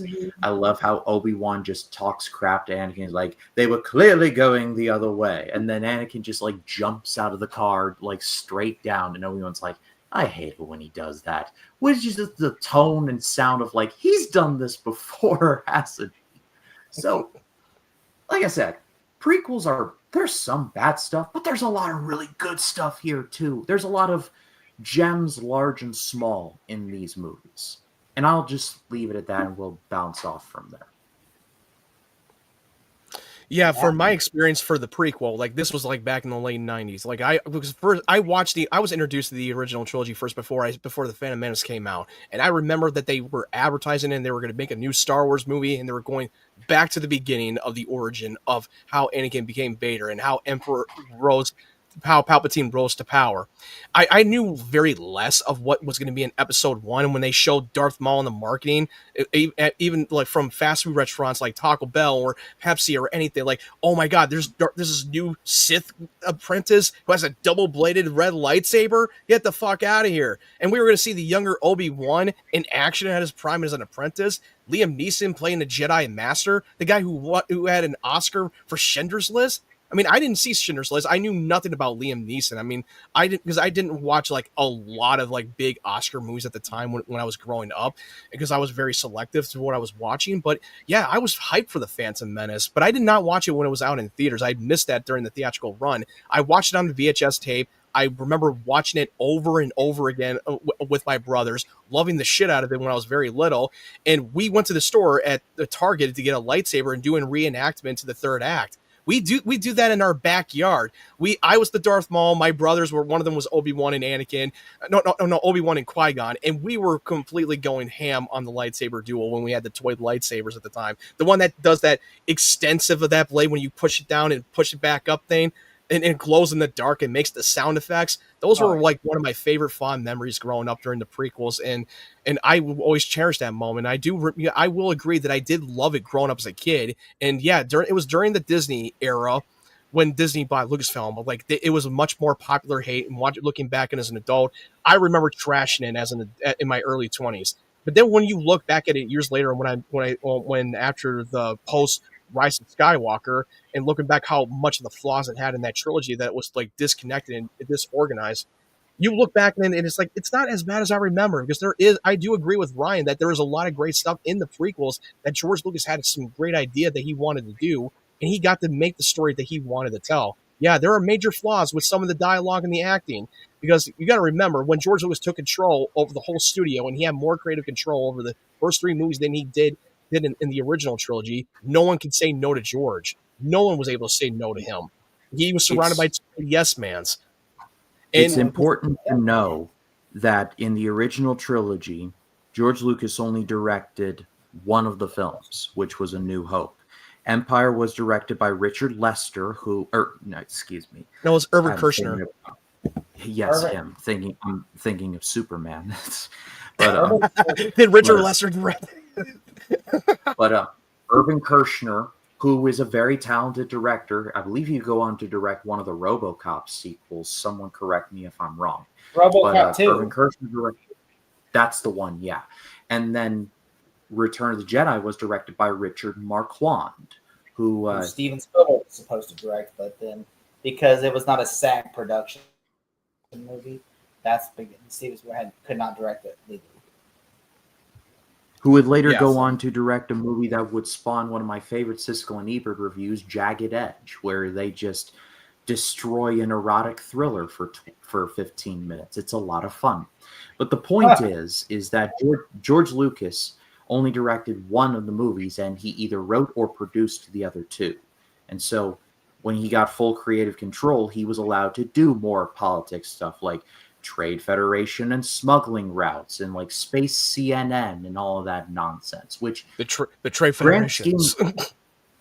grand scheme of things with the Clone Wars TV show, it filled in a lot of the gaps there, which now that I've seen the Clone Wars TV show, I'm like, okay, this makes a lot more sense now. So watching the prequels without the Clone Wars is like looking at a fine tapestry, but like after it's made. You're like, okay, this is cool and all, but how did this happen? Watching the Clone Wars TV show significantly helps because the Clone Wars TV show shows that the Jedi were not perfect. They actually did a lot of very questionable things to where when the Sith rise up, you're like, okay, it makes a lot more sense now. And in Attack of the Clones, Mace Windu says, we are keepers of the peace, not soldiers. I'm like, you're fighting an entire galaxy-wide war for over 20 years, and you're not soldiers? Sure, Jam. So the Clone Wars TV show infinitely helped the prequels, in my opinion, in terms of their reputation, because they filled a lot of gaps. It just made the prequels even better when you watch the Clone Wars show and helped fill in the gaps. Because during the Clone Wars, the Jedi lost their way. They fully became more soldiers than the peacekeepers. They fell. They even fell before the Purge. It made me feel like invested in clones, which literally look the same. They are clones of one They're all human Tamara being. Morrison. And yeah, they're all Tamir Morrison, and they're all identical. They're all copies. But when you watch the Clone Wars, they made them real characters with different personalities, different life experience, and They're one not of just the few NPCs. yeah, they're not just like NPC characters. They were really living beings. They were fighting for what they believe in, and they were brothers in arms. It was like a war series, like Band of Brothers style, or the Pacific, that type of show. And There's Captain Rex was definitely my favorite clone character out of all of them. Captain Rex became a great anchor to that franchise and that whole series, and I love this character. And yeah, the acting in the prequels, I will say that we can all admit that George Lucas's weakness that he could not write a good dialogue. He's not a good director. He's not a good writing dialogue or getting the performances out of their actors. All he's saying is like, faster, more intense. We got to get into the next scene. Blah blah blah. That's always been his shtick. And that's why the Empire and Return of the Jedi was so much better and got better with the quality, because it was made by a different director. Because in Empire Strikes Back, George Lucas did not do the screenplay. It was like Lawrence Kasdan. Yeah, Lawrence Kasdan has written the screenplay, and he did with Return of the Jedi. George Lucas did write the script for Return of the Jedi. He co-written with Lawrence Kasdan in that third film. And and you can tell by watching the prequel trilogy, like he is a great storyteller, but he's not a great director or a great writer. That's Do you want to know who what happened with Revenge of the Sith? So basically, Francis Ford Coppola, after seeing Attack of the Clones, said, "For the third film, I'm going to send my nephew, who is a dialogue coach, onto that movie, so that way he can oversee the dialogue in the movie." And so basically, that's what George Lucas did. So every day on set, his nephew was overseeing the dialogues. And, well, no, I would say this, and I would say this, and you should not put that in there. And so it's like, that's why the dialogue sounds. There's a reason why the cast said in the original trilogy, you could type the shit, but you can't say it. Which is ironic because Francis Ford Coppola just made Megalopolis. But yeah, Francis Ford Coppola. Yeah. He's complaining about the dialogue from the director. Well, this is where he's not at his prime in today, but at the time in the early days of as a filmmaker, he was completely at his prime. The difference between Francis Ford Coppola and George Lucas was Francis Ford Coppola just like George Lucas, they both gave up directing years ago, and then they're just coming back. And it's like, maybe you should have probably did like a TV show or something to get your groove back before you jump right into film. Because George Lucas, like people say, the reason why The Phantom Menace is not directed well, it's not directed well because the director of the movie, which he didn't want to direct it either. He said, I just want to produce it and oversee the movie. And he asked Ron Howard. Ron Howard just said, the reason Ron Howard did not want, he asked Steven Spielberg first, and Steven said, no, that's your movie, man. You make it. And they asked Ron Howard. Ron Howard actually said he was considering doing it and almost signed the dotted line to do it. But then he says, if I had done it, he would have asked me to do the next movie and then the next movie. And I would have said yes, because I probably would have had a great time doing it and want to do another one. But the thing is, he said I wouldn't have been able to make movies like The Grinch and like the other movie, Apollo 13, A Beautiful Mind. Apollo 13 came out in 95, so that's true. Yeah, you're right. Well, I mean, like whatever the movies, I don't know Ron Howard's filmography, but all I know is he made The Grinch. The Grinch came out a year after Phantom Menace came out, which Ron Howard's Grinch movie. You're dude. With all due respect, I love you, bro, but you're out of your goddamn mind. The Grinch, that movie rocked. That movie rocked. Dr. Seuss would have wanted Jim Carrey in a green bodysuit, rubbing his face in frickin' Leonard's mom's, like, what's Christine Baranski's, like, boobs. Like, that's what Dr. Seuss would better than Jar Jar Binks, where they, me, Jar Jar Binks! Me, Jar Jar Binks! Me, for your baby, Annie! They both can be cringe. That Grinch movie, Hey, George Lucas said Jar Jar's the key in all of this. He literally said that. I'm not even making that up. And Jar Jar gave like immediate access to the clone army to the Chancellor Palpatine. It's all his fucking fault. He started this whole thing. Phantom Menace, I think Ron Howard, if he had directed Phantom Menace, I think it would have been a lot. The acting would have it would have been a better movie. It would have been a better movie. He would have definitely delivered the vision that George wanted. That's the beauty about that with George Lucas, that he should have got a good, talented filmmaker to tell his story, and he can still be hands-on as a creative control over the whole trilogy. And it was honestly, still ended up being a better movie. Ron Howard, I mean, imagine if he did all three movies. I understand Ron Howard's like, I couldn't have done, I would have been able to. Well, I'm pretty sure he probably wouldn't have, if he had a chance to do one movie, he probably would have done as a one and done thing and probably hired another director. Well, he said like in the interview, so that probably would have been, he would have stopped doing all three. When we get to the sequels, we'll see how that approach worked. But to be fair, I don't blame him for that movie. I blame Disney. Okay, him. I mean, if he would, it was Disney, and it was just a completely disorganized. And if he would have came in before, then he probably would have done it better. It would have been a better film. But the fact is, he came in after there's a script and having to refigure the whole movie. I mean, it's like a Hobbit situation with Peter Jackson, having to reorganize the whole film onto your schedule. But I will say one thing I do like about these movies is, like Dave Filoni has said this over the years. These are like, like this is the duel of fates. When it's called, the reason why that song is called the duel of fates is because it's the duel of, like, if Qui-Gon had lived, then Anakin, because Obi-Wan doesn't even like Anakin. Obi-Wan says, "Why do I feel like you picked up another useless life?" The boy is dangerous. He compared him to Jar Jar.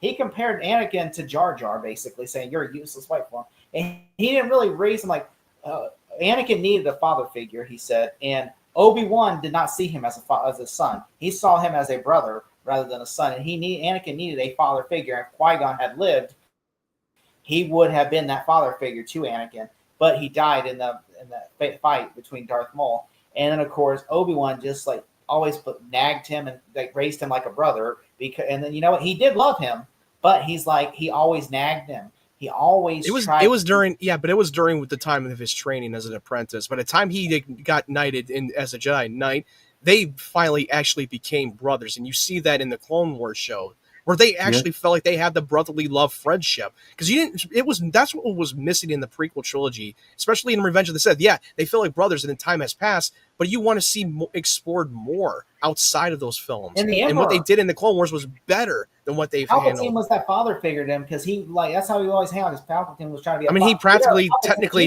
helped raise them. Palpatine was manipulating him because he's like, yes, my child, yes, and I think wise.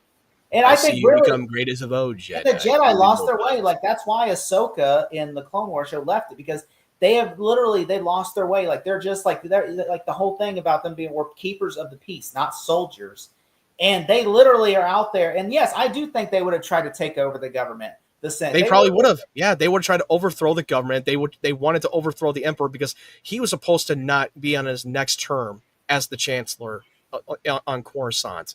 That there's something fishy going around in the corruption of the politics. And then by giving supreme powers to the chancellor, which I honestly do like Attack of it definitely. Here's the thing. One thing I want to mention. It does remind us that with Nixon, because George Lucas talked about in the commentary that it's taking a little bit of an influence from Nixon who was running. Yeah, he was running his third term as the president, and then he got impeached. And it's taking a little bit of similarity approach to Palpatine when he's running his next term. Yeah, which we hear right now, someone else is trying to run for a third term. Yeah. Which I'm just like, so I read that today. I'm like, wow. I said, okay, all right, Palpatine, easy back, okay? I was like, all right, easy back. The first Galactic Empire. We will make the Senate great again. And we shall have peace. The things I wanted to get into the positives, the things I really enjoyed about the Phantom Menace.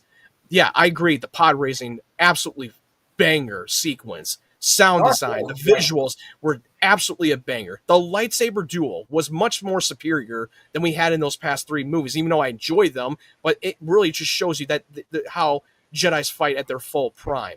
And seeing the choreography was brilliant. I mean, Darth Maul was pretty badass, but the problem is that he wasn't a written character in that movie. He was just kind of there as an apprentice and nothing more. He was a face-painted badass Sith apprentice, and that's about it. And then he gets chopped in half and gets completely forgotten. Like, what the hell? Did you hear there's barely any dialogue when there's any fight. Because the critique I will say that the fight was great, but it was a little bit too choreographed, too much of a dance move. There's no dialogue with the characters. That fight, full of shit, Matt. That is one. I'm not full of shit. I'm not making that up. That fight was awesome. And no, I'm not saying the fight. I did not say it's not awesome. Don't misinterpret me. The fight was badass. I'm just telling you that it just felt a little too choreographed with the dance, relying on the dance move instead of just, you're coming at your enemy. You're about to kill him. Instead of just dodging, hit, dodge, move back. It felt like it was too choreographed from that fight. I love the fight. I'm not trying to shit on it. I'm just giving my critique of the fight and things that the problems I had with it. And there's no dialogue, no exchanging dialogue with your enemies. Because that's what makes the fight so powerful with the conflict and they're exchanging dialogue together when you're doing sword fights. One thing I will say about Maul before we move on is that it's a statement on where Star Wars is.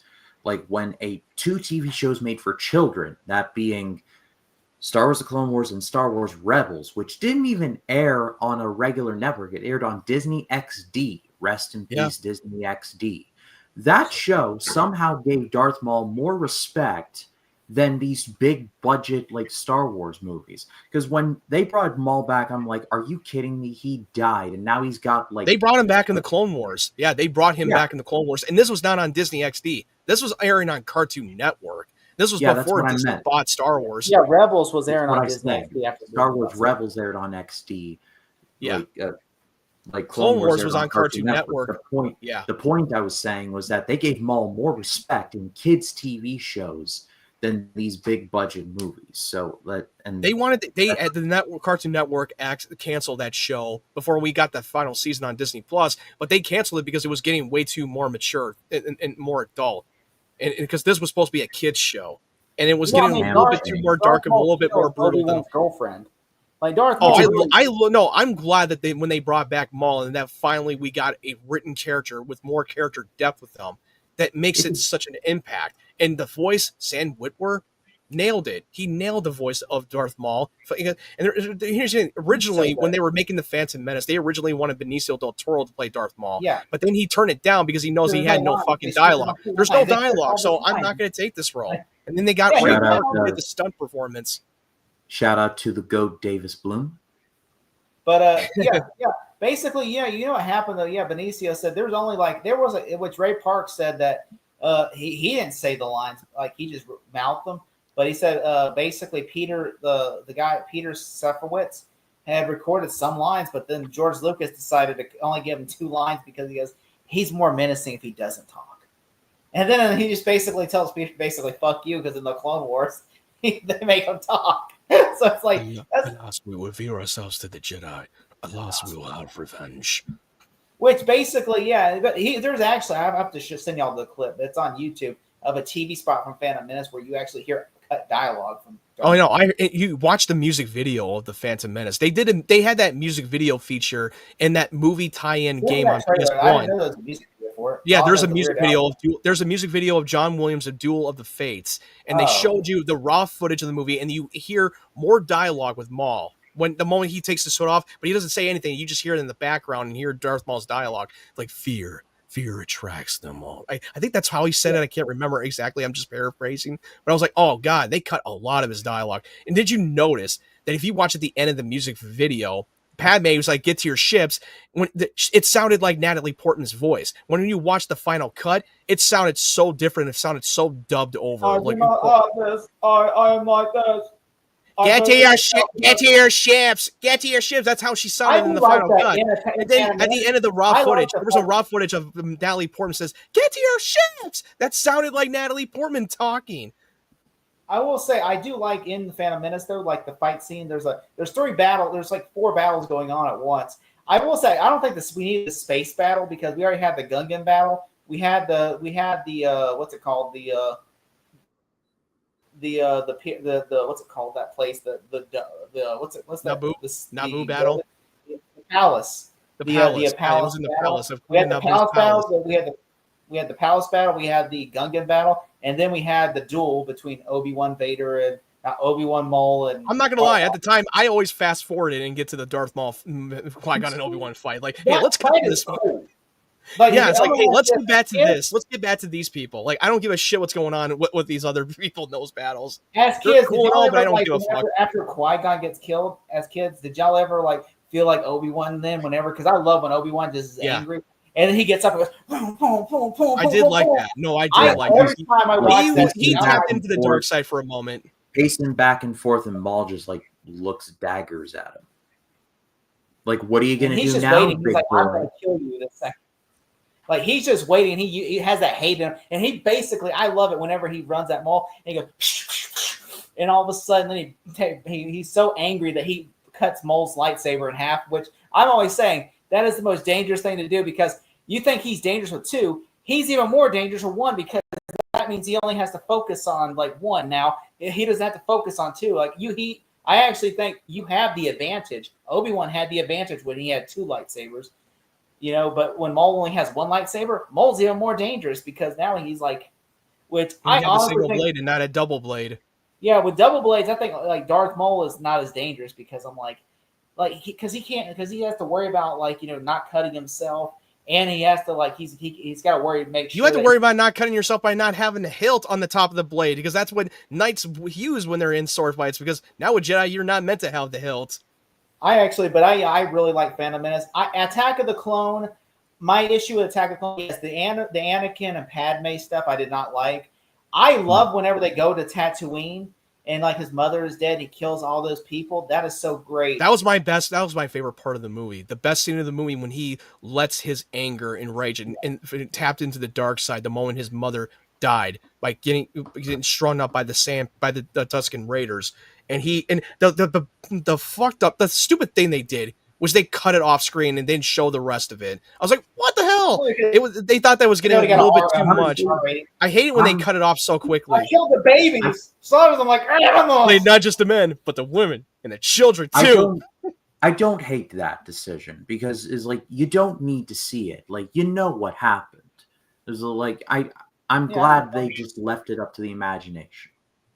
I do like the Jango Fett storyline where Obi-Wan's tracking down Jango Fett. And I like how the first time they meet, face to face, you see Boba Fett as a kid. And he's just staring daggers at him, giving that little snotty look, a little stink eye look.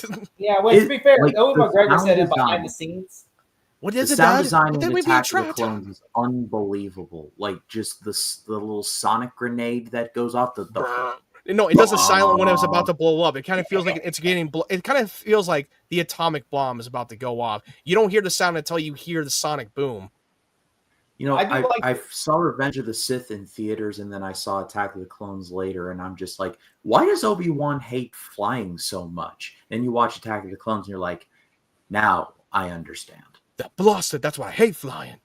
But I will say, I like the whole I like the scene with Boba Fett. He said he actually told the kid actor who's now an adult. He told him because when they were doing the Attack of the Clones panel for at Star Wars Celebration, I love their story. Their story. He told him.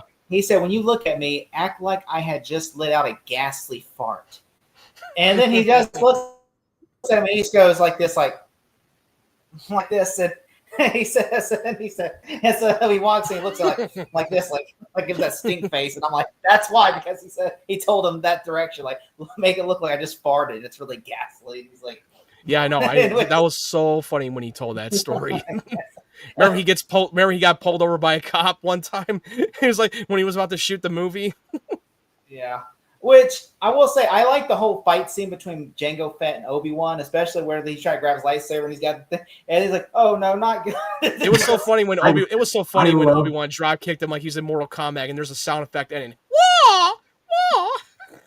Oh no, not good! And he flies off the top. And he was like, I love the Colosseum battle where Padme, Anakin, and Obi-Wan have to fight 3 separate monsters, and like Padme gets scratched on her back, and she's like, ah, and like the Trade Federation guys like, yes, we're so close, and like he gets so mad, he's like, Jango, finish her, and Count Dooku's like, patience, Viceroy, patience, she will die. I'm like, famous last words. Christopher Lee was perfectly casted as Count Dooku. And he's I don't think he's a bad guy. I don't think. Did you watch that Tales of the Jedi with younger Count Dooku and why he turned? That was a big parallel to what happened with Anakin. Count Dooku is, as a character, is misunderstood.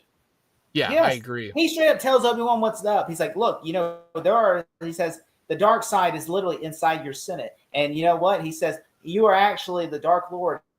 Is actually literally, so I'm straight up telling you, we can stop them if you tells him about Darth Sidious. Yeah, he tells him all this, and then he's like, I don't believe you. And I'm just thinking, we first get a name drop of Palpatine's Sith name, Sidious. Yeah, he'd be straight with him, which then then he's like, I understand you're on the wrong side of this, but still.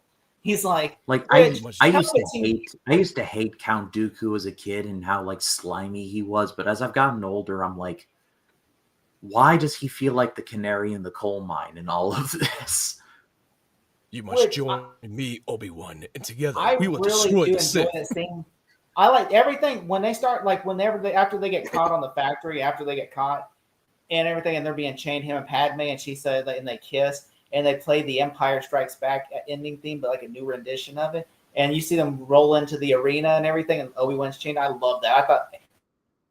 From that onward, I love it. I'm like, this is so great. Especially whenever you see Mace Windu show up with lightsabers, and you see all these Jedi and then he's the first one who has a purple lightsaber that Sam Jackson wanted. He begged George Lucas to get the purple lightsaber because originally he was supposed to get blue because it was usually just going to be Jedis who have green and blue, and the bad guys of the Sith are red. Can I get a purple? And then we actually see Yoda fighting, like a Yoda in a lightsaber battle, with just fantastic. And I watched a review. It'd be like, I don't need to see Yoda fighting. I'm like, I do. Like the fight was awesome. Like, yeah, the moment he pulled out his lightsaber, like what? He catches Count Dooku's Force lightning and absorbs it. And I'm like, okay. That's when he shows you, like, you're messing with the wrong Jedi, pal. Like, dude, he's a bad motherfucker. The thing I love is when Mace Windu kills Jango Fett, wherever he's like that giant that bull or rhino, whatever, attacks Jango Fett. Like a rhino, yeah. And then Jango Fett's like, oh, he can't fly away. He just starts shooting Mace Windu. Mace Windu just cuts his hand and then goes for his head and then cuts his head straight off. And then his head, if you look, you can see a shadow of a head flying off. And then the kid just looks like. And Mace Windu, Count Dooku's like, dude, imagine if it was R-rated, you would see the severed head falling off the helmet. That shot, though, that'd be a Tarantino movie. No, it'll be like fatality. That shot where the kid puts young Boba Fett puts Jango Fett's helmet to his head. I love that shot. Mace Windu wins. That to me is still one of the best shots of the movie. Is when Boba Fett puts Jango Fett's helmet to his head. Like, it foreshadows of him becoming Boba Fett. If it were R-rated, Samuel Jackson would be like, the Force is strong with me, motherfucker. Force is strong with me, motherfucker. I'm Praise, sure that he motherfucker. probably said that in post. And the path of the righteousness. I do like when all the Jedis get cornered by all the droids and stuff, and then they're like all like in a circle almost, and then like Obi-Wan when he reaches down to feel a pulse of a Jedi that's dead now, to make sure like he's dead. Like, But dude, for me, the jaw-dropping moment is when you see a bunch of army of Jedis just taking on the droids. When I saw that trailer, I was like, "What? There's gonna be more Jedi fighting in this movie? What?" That blew my mind. And then you see the when I saw clones, that. like when the clones show up, I'm like, that's so cool. And then they're like Yoda's there, like round up the survivors. I find it very funny. I find it very funny that these two Jedis had an extra lightsaber to give to Obi-Wan and Anakin. Oh yeah, we got an extra. They're like, we got you, fam. We got you, fam. We got you back. I do like though, like I like the whole battles with the clones and the droids because like they lose, like the droids lose. Oh yeah, the clones came in, they were screwed. Yeah, The clones because just they come in and tried to wipe do them all something out. sneaky on Geonosis. They tried to build in secret, but then the Jedi's like, "Oh, you have an army. That's precious. We have an army too, and we planned have the this Hulk." I'm well just in kidding. advance." Which Thank I you, like. Cyclopeus, for thinking that far ahead. I do like that Count Dooku, like literally Count Dooku, literally there's a fight scene between Count Dooku and Anakin and them, and how Anakin like it goes from like Anakin, it goes from Obi-Wan to like he takes out Obi-Wan. Even though I think it's stupid how he just grazes Obi-Wan goes down. But then Anakin literally like he grazes Anakin him on the loses side. an arm. I will admit, I was not a big fan of the lightsaber fight when Obi-Wan with Anakin. The light was kind of underwhelming. I actually expected a little bit better. But when they did in their little rematch in Revenge of the Sith, that's when it became a better, superior choreographed fight. But this one was like, eh. It was He tried to underwhelming. fight Yoda, but Yoda's too powerful, so he just leaves. Yeah, he retreated. And I will say that in the Phantom Menace, like I'm not going to go into the whole thing, but I will say the war has not started until the end of Attack of the Clones. Yeah. That's when the Galactic War of the Clone Wars began, and that's when the Jedi's became soldiers. Right And they then and realized there, they're by the time wartime. the end of the That's movie. a chilling shot, though, when you see the clones and you see all the ships. Like, I love that shot. They're playing the Imperial March too. Yeah, because they realize the Clone Wars has began. Like that's what the Clone Wars has began. You know, And also, yeah, it's a more of a symbolism when they were playing the Imperial March and have Palpatine looking up at the distance. It's a foreshadowing that he is the Dark Lord of the Sith. He's slowly trying to take over everything. He's literally playing both sides with the Viceroy and now with the Republic. He's playing both sides and fooling everyone. I read that George Lucas. I think you said George Bush. George W. Bush. But I read that George Lucas was inspired. He said that last shot was added at last minute because he was reading that he saw George Bush on the news putting soldiers on the ground to invade like Afghanistan or whatever. And he was inspired by that. So he said, "Oh, I'm going to put that in the movie because like everybody was like, yeah, we're putting troops down in Afghanistan. We're putting troops down. Yeah." And so everybody was like applauding and he was just like watching these like all these soldiers. And so he's like, I'm going to put that with little clones because he said this is like the Clone Wars is kind of like for this movie. He kind of was inspired more by the Iraq War, like the whole thing. Yeah, the Iraq War in Afghanistan. Because he said that was, which he said, yeah, it does make sense. Which he did, which in the original trilogy, the war was like inspired by Vietnam War. Yeah, the rebels were more of the Vietnamese and Viet Cong. Viet Cong and the Empire are more like the American corruption of the whole Galactic Senate. Which I think I love moving on to Revenge of the Sith. I love Revenge of the Sith. Like to me, I do feel like here's the harshest take though. I feel like the first two acts of the movie I don't care for, but whenever he turns to the dark side, that's when it becomes the best movie ever. Though I will give credit to this movie for the balls for starting off with the crawl, and then just you hear a drum, and then you see Obi-Wan and Anakin flying by because the Chancellor's been kidnapped and they got to save them. And for like the first few minutes, it's dialogue free and they're flying by, and it's John Williams' score. They're flying through all these ships. I love that opening first couple minutes so much. Yeah. I totally agree. I mean, why this is why Revenge of the Sith was so good, because it was better, well paced, and they just, by the time you get to the beginning of the movie, they jump you right into the middle of the action, getting a chance to see Obi-Wan and Anakin working together properly this time, because we didn't really see that in Attack of the Clones. That was the biggest critique of that movie. When they were separated, it became a little bit of a slow burn. The love story with him and Padme was so cringy and so bad, and you kind of made Anakin a little bit of a whiner. But in this one, he's now a Jedi Knight. He's now at his prime. He's more mature, and I love that the banter between Obi-Wan and Anakin, and it made it even better in this sequence. Legit, and it was legit one of the most underrated moments in this whole movie. It's a bit of a two-parter, but after the battle, like Obi-Wan and them land the ship, and like another happy landing, and like they go on their way. Anakin and Padme reunite. Padme tells Anakin that she's pregnant.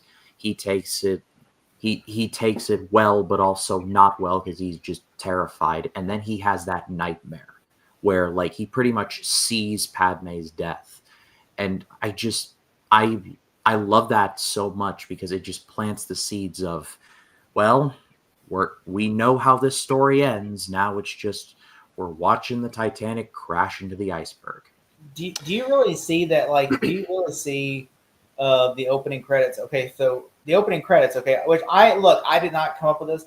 I saw YouTubers not too long ago come up with this joke, the Caravan of Garbage. So that's their joke from their stream when they talked about Revenge of the Sith. They said if you look at the opening crawl and it says there are good guys on both sides, and they were like, where the hell are good guys on both sides? Okay, name me at least 3 people that are good on the separatist side. I want to hear 3 names. Okay, you said there are good guys on both sides. That's what George Lucas is saying in the opening crawl to Revenge of the Sith. There are good guys on both sides of this war. And I'm like, you said you named 3 names. I want to hear 3 names right now in this movie that are good guys on that side. Okay, because he goes, I don't see anybody on that side that's good. They're all just like, especially half of them are droids. And then that's what they're like, I guess Count Dooku. I mean, maybe. I mean, that's a conflicting thing, but he goes, I don't see anybody else. I mean, the rest of them are just robots and aliens. So I really don't think there's a second I don't think there's anybody in the Senate that goes, you know what? We should let the separatists win the war. I will say that with the Count Dooku, the lightsaber duel with Count Dooku was definitely far superior than we had in the last movie, but this was more a first step to Anakin joining the dark side. And Emperor sitting on the chair is a very much of a callback to Return of the Jedi.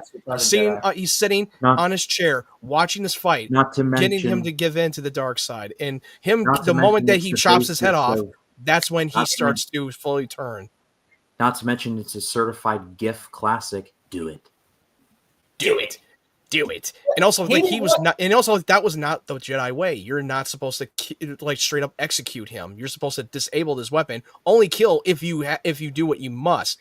But if you disabled them, you're not supposed to execute them, because that's not the Jedi way. And he knew that, but Palpatine encouraged him to do it. He didn't want to bring Obi-Wan. He wanted him to kill Obi-Wan, and he would leave him. We'll never make it. But then it's like, well, Anakin, he was literally willing to let him leave there to die. Yeah, because he wanted Obi-Wan to die. That was his plan, was Count Dooku to kill Obi-Wan. Leave him. I would never make it. But even Count Dooku, tried to plead with him, like, hey, let Obi-Wan live. Obi-Wan's a good. Like his fate will be the same as ours. I think Count Dooku did not want to kill Obi-Wan. I think he really sees him more as a grandson to him. Because he's like, because he says Qui-Gon was his master, and he says, he says, I don't give a shit. The moment that Palpatine says, kill him now, and the way that Count Dooku reacts, like, that's when he was being played. Like, what the hell? You're my master. He's the Emperor. He's the bad guy. Darth Sidious. He is. I wish he said something. I wish he literally say something. I wish he would speak out. Like, I'm surprised he didn't say a word. He's that guy right there. Oh, forgot. But that was the whole point of the Sith, that the rule of 2, the one who has the power and the one who craves it. Which, I like the fact, though, I don't like General Grievous at all. I just don't like I just don't care for Grievous. I feel like every time he coughs, he has throat cancer. He's far better in the Clone Wars show, but I do agree. His only, like, the Utapau stuff I thought was great, but that was just because that was, like, his last stand, if you will. And another certified meme classic where Obi-Wan's like, hello there. It's like, General Kenobi. And they were all just sitting there, like, literally, he jumps down. I watched that scene. He jumps down, and Grievous is like behind his back center, just pandering with his thoughts. And then he goes, hello there. That's when they realized everyone in the room was there are people sitting right there in that chair, and they did not see a man drop down until the guy yelled, "Hello there!" And also, Like, he's surrounded by many army, and no one did a thing. It's like, back literally, away! he could I have would literally deal with this Jedi slime myself. He could have literally took his lightsaber, sliced Grievous in half without anyone knowing. Exactly. But here's the thing. This is Revenge of the Sith had the most lightsaber fights in any Star Wars movie. This one had more lightsaber fights ever. What did y'all think about?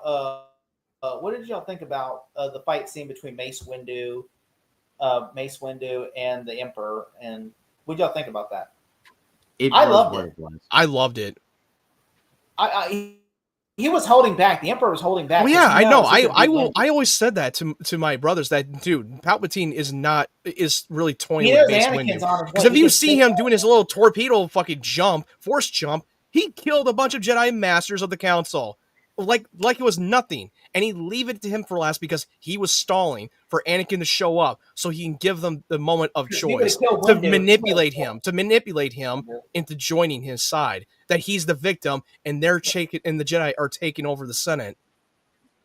And he knows, like, if he wouldn't have killed the other Jedi, he said they would have had the advantage, and so he had to make it a 1v1. No, you would die.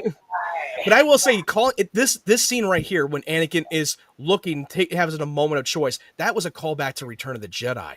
The moment that his son was getting hit by Force lightning, he had to make the ultimate choice, which is whether he should let his son die or go against Palpatine and betraying his own master and saving his own life. This was definitely has some parallels in that scene. Like he's literally trying to decide, should I intervene and stop this or let him kill the Sith Lord? He knows he's the Sith Lord. And he should stand trial for his crimes. And he goes, and then he's like, no, he's too dangerous to be left alone. He has control of the Sith. He goes, I'm too weak. Please don't kill me. Please.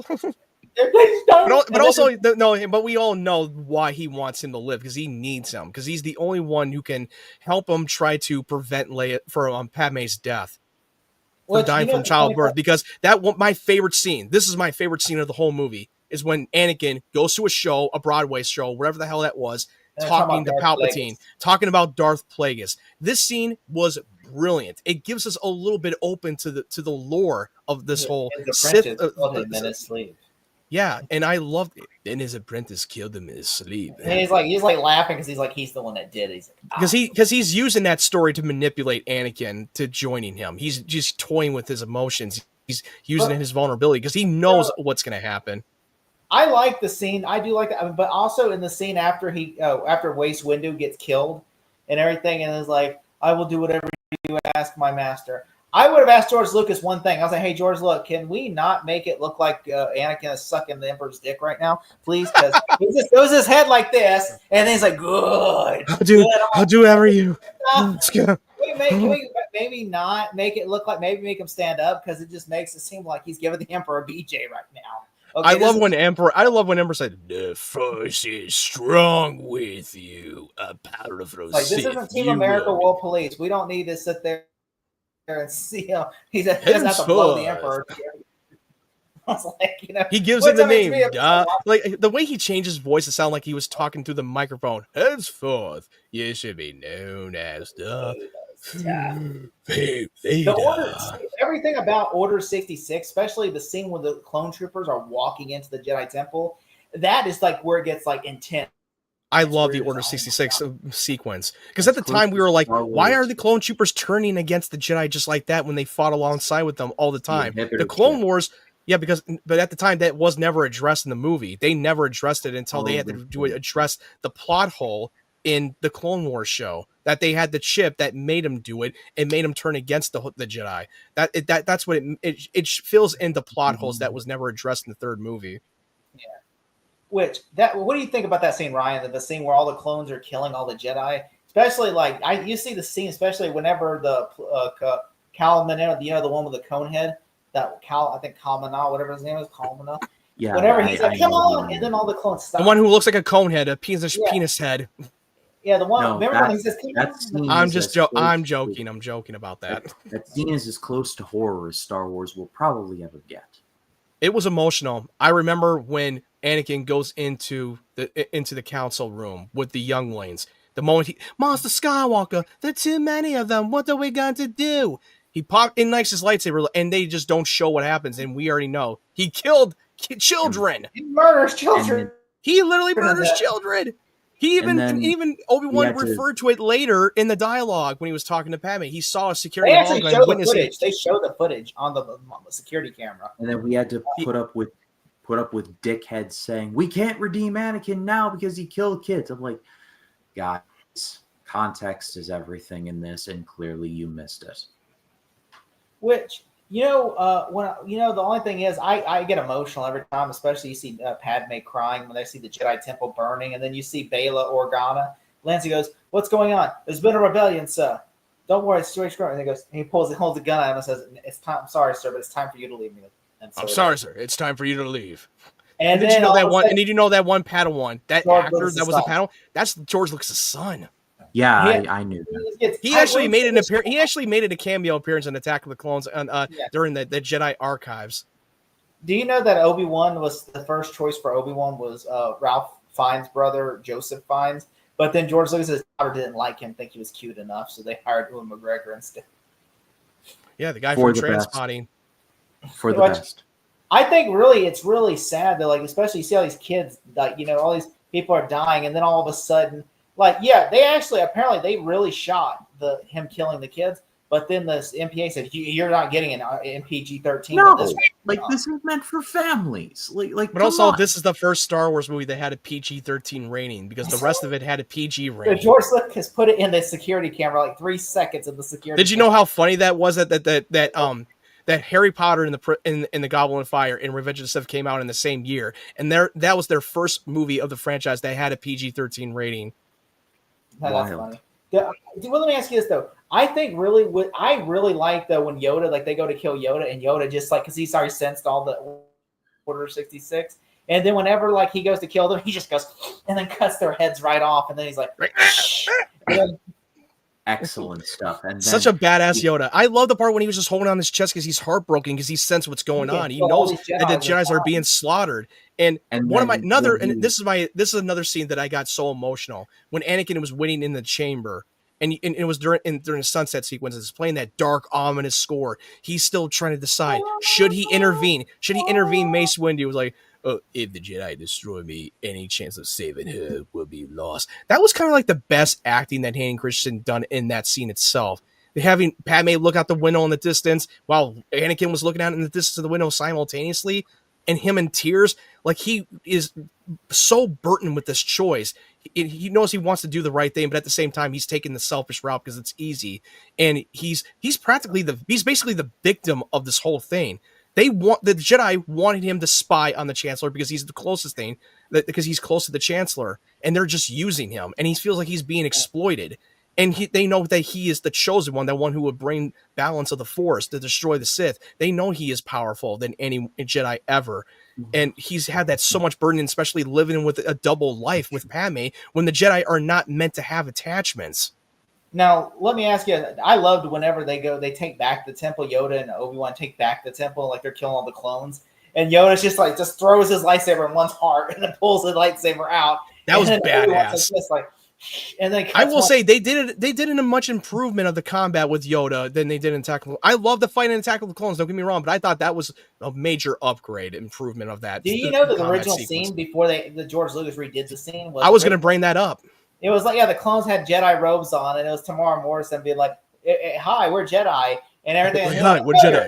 It was so stupid too. That would have been so. I'm glad they cut that part out of that movie. That would have been so stupid. It would be the worst disguise. You just have your hood on and you think we can't recognize you.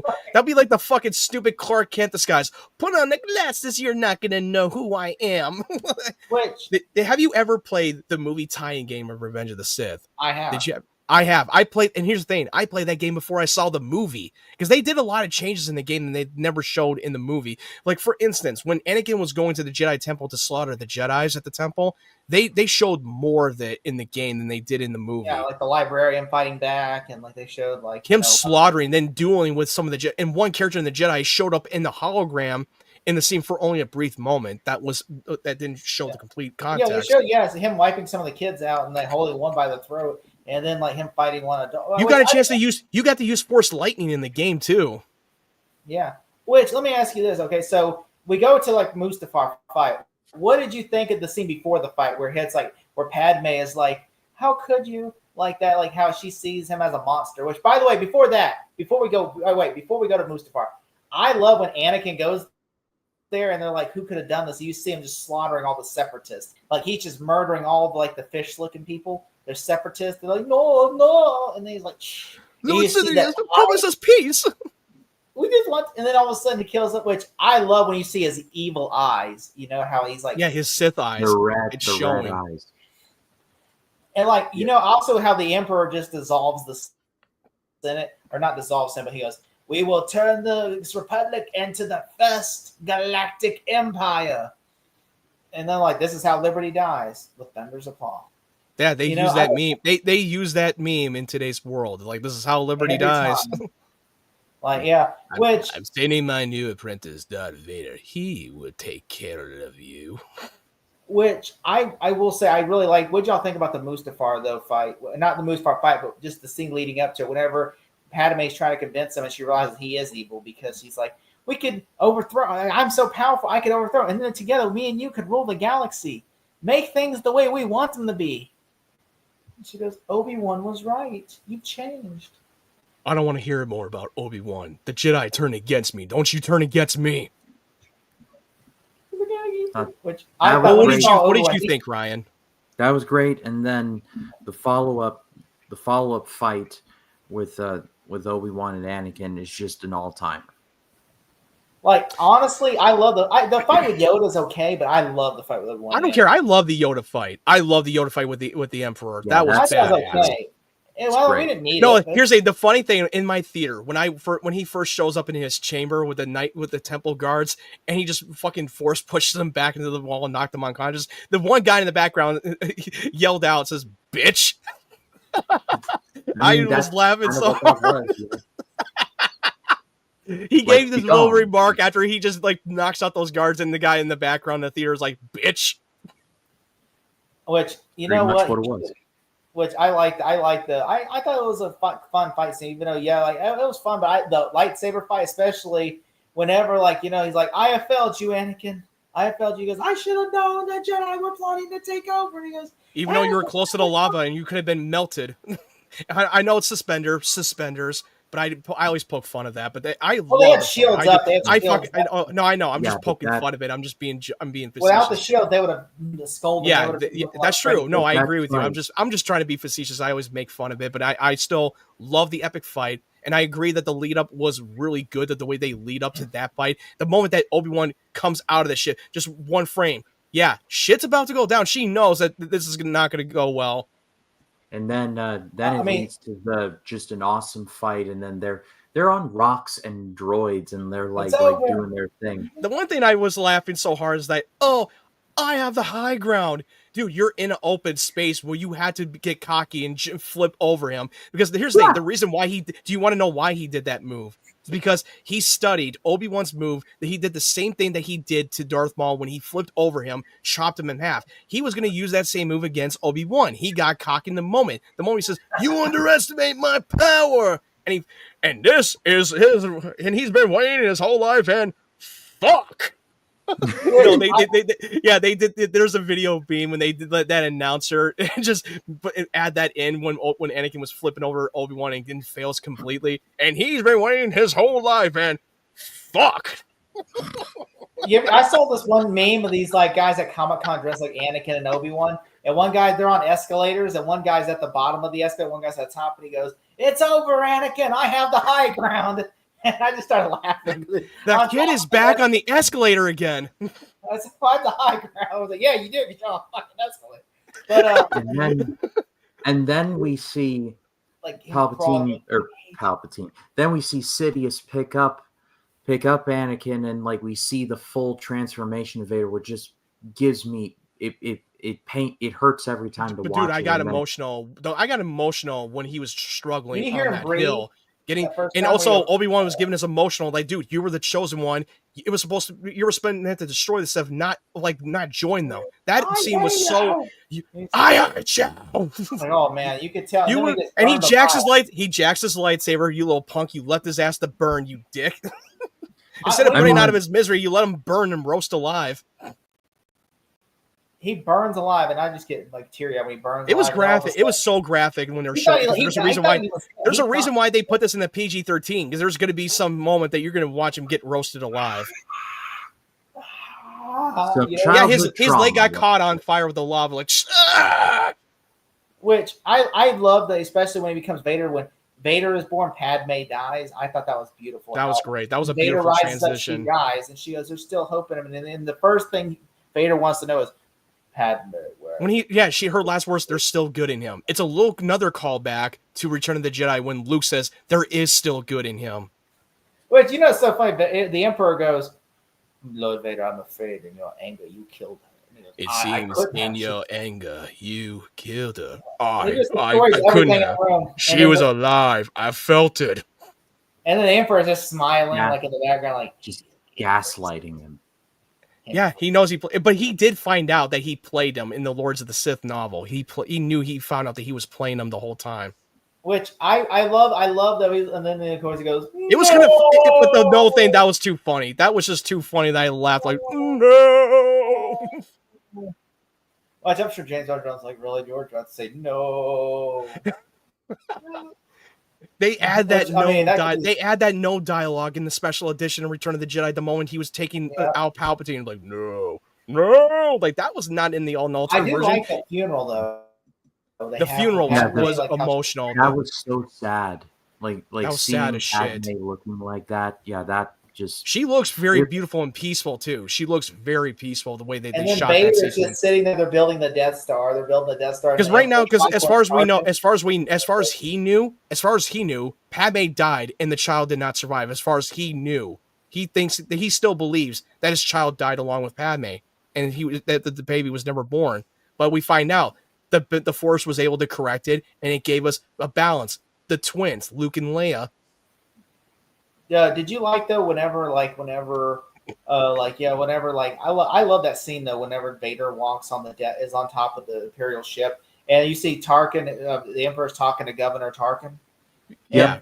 He just walks away, like, you know what? Turns out that's not Peter Cushing. It's Peter Jackson. No, that was not him. That was not But Peter they put Cushing. an actor. They made a mold of Peter Cushing's face. They had a And still put it shot. on- They had a still shot Oh. of that guy. They had a still shot of better. him too. better than what they did in Rogue One. But I digress. I like what they did better in Rogue One than they did this. I was like, oh, that looked Well, rough. that's because- But that's why he walked was just an away from extra. it. He had no dialogue anyway, so that didn't really count. And you see the construction of the first Death Star that they're under construction is right about now, and you see Vader alongside with Palpatine crossing his arm like. And then the Emperor watches. And then you see, like, they basically bring Leia to Alderaan where she can live richer life, and then they bring Luke to doing where they Yeah, because they had to be split up. They had to be split up so that Sith would not sense them. They had to. yeah, That was their only chance. But and if you watch the scene when the moment that that Obi-Wan took Padme to the medical chamber, you see like Yoda meditating. In the book, he was actually communicating with Qui-Gon.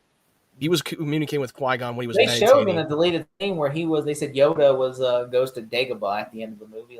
Yeah, they show that, and the producer wanted him to leave that into the final cut, but he thought like, no, we already know where he's going. We didn't need this scene. We're already focusing on where the twins are going to be going. Which, I mean, I understand, but like you kind of like, oh, look, it's Dagobah.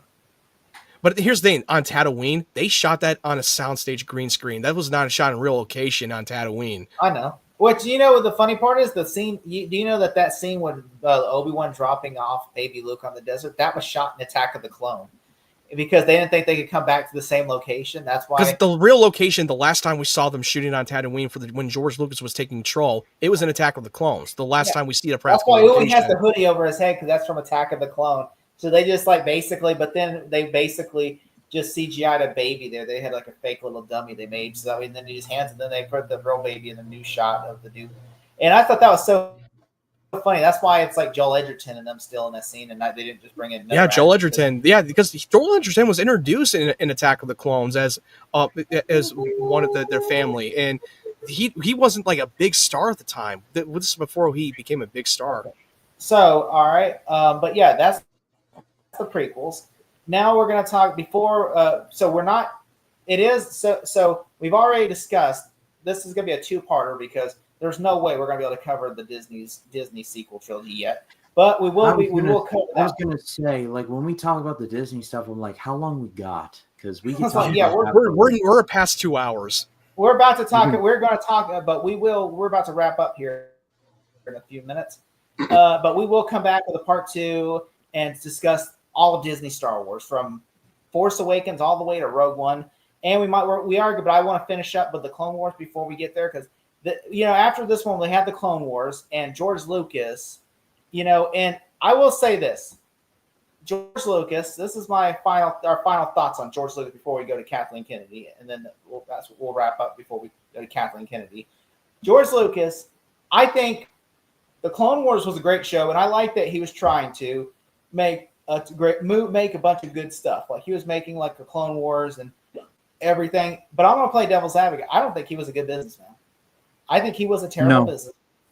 And the reason why the sequel trilogy was he was not, because if you look at the original trilogy, he self-financed Empire Strikes Back, Return of the Jedi, Phantom Menace, Attack of the Clones, and Revenge of the Sith. He was not financially able to financially fund The Force Awakens, Last Jedi, and what's it called, the third one, Rise of Skywalker. He would not have been able to fund it. That's why he was looking at the studio to partner with him, because he had made so many bad mistakes, like greenlighting movies like Red Tails, and by basically trying to out to the 5 people that remember Red Tails, including myself.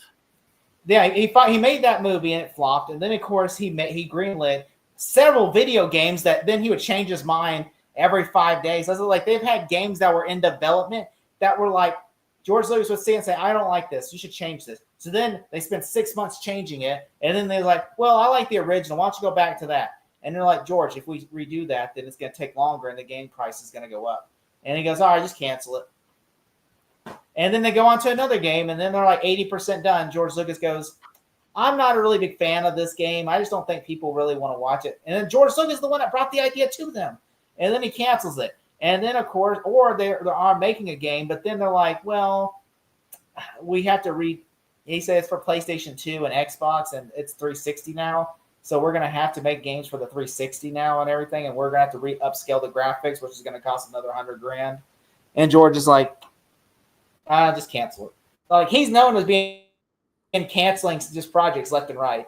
Then they also greenlit, like, oh, hey, we're going to greenlit a Star Wars TV show called Star Wars Underworld, which would have been the most expensive show on television, which Rings of Power would have been basically like, he would have said, "Hold my beer" to Rings of Power, because it would have been the most expensive. And I think George Lucas made a lot of bad financial advice, and no one was there to tell him no. So he was just making all these bad business decisions where it ended up costing him his company. Because if George Lucas was financially able, he would not have sold Lucasfilms.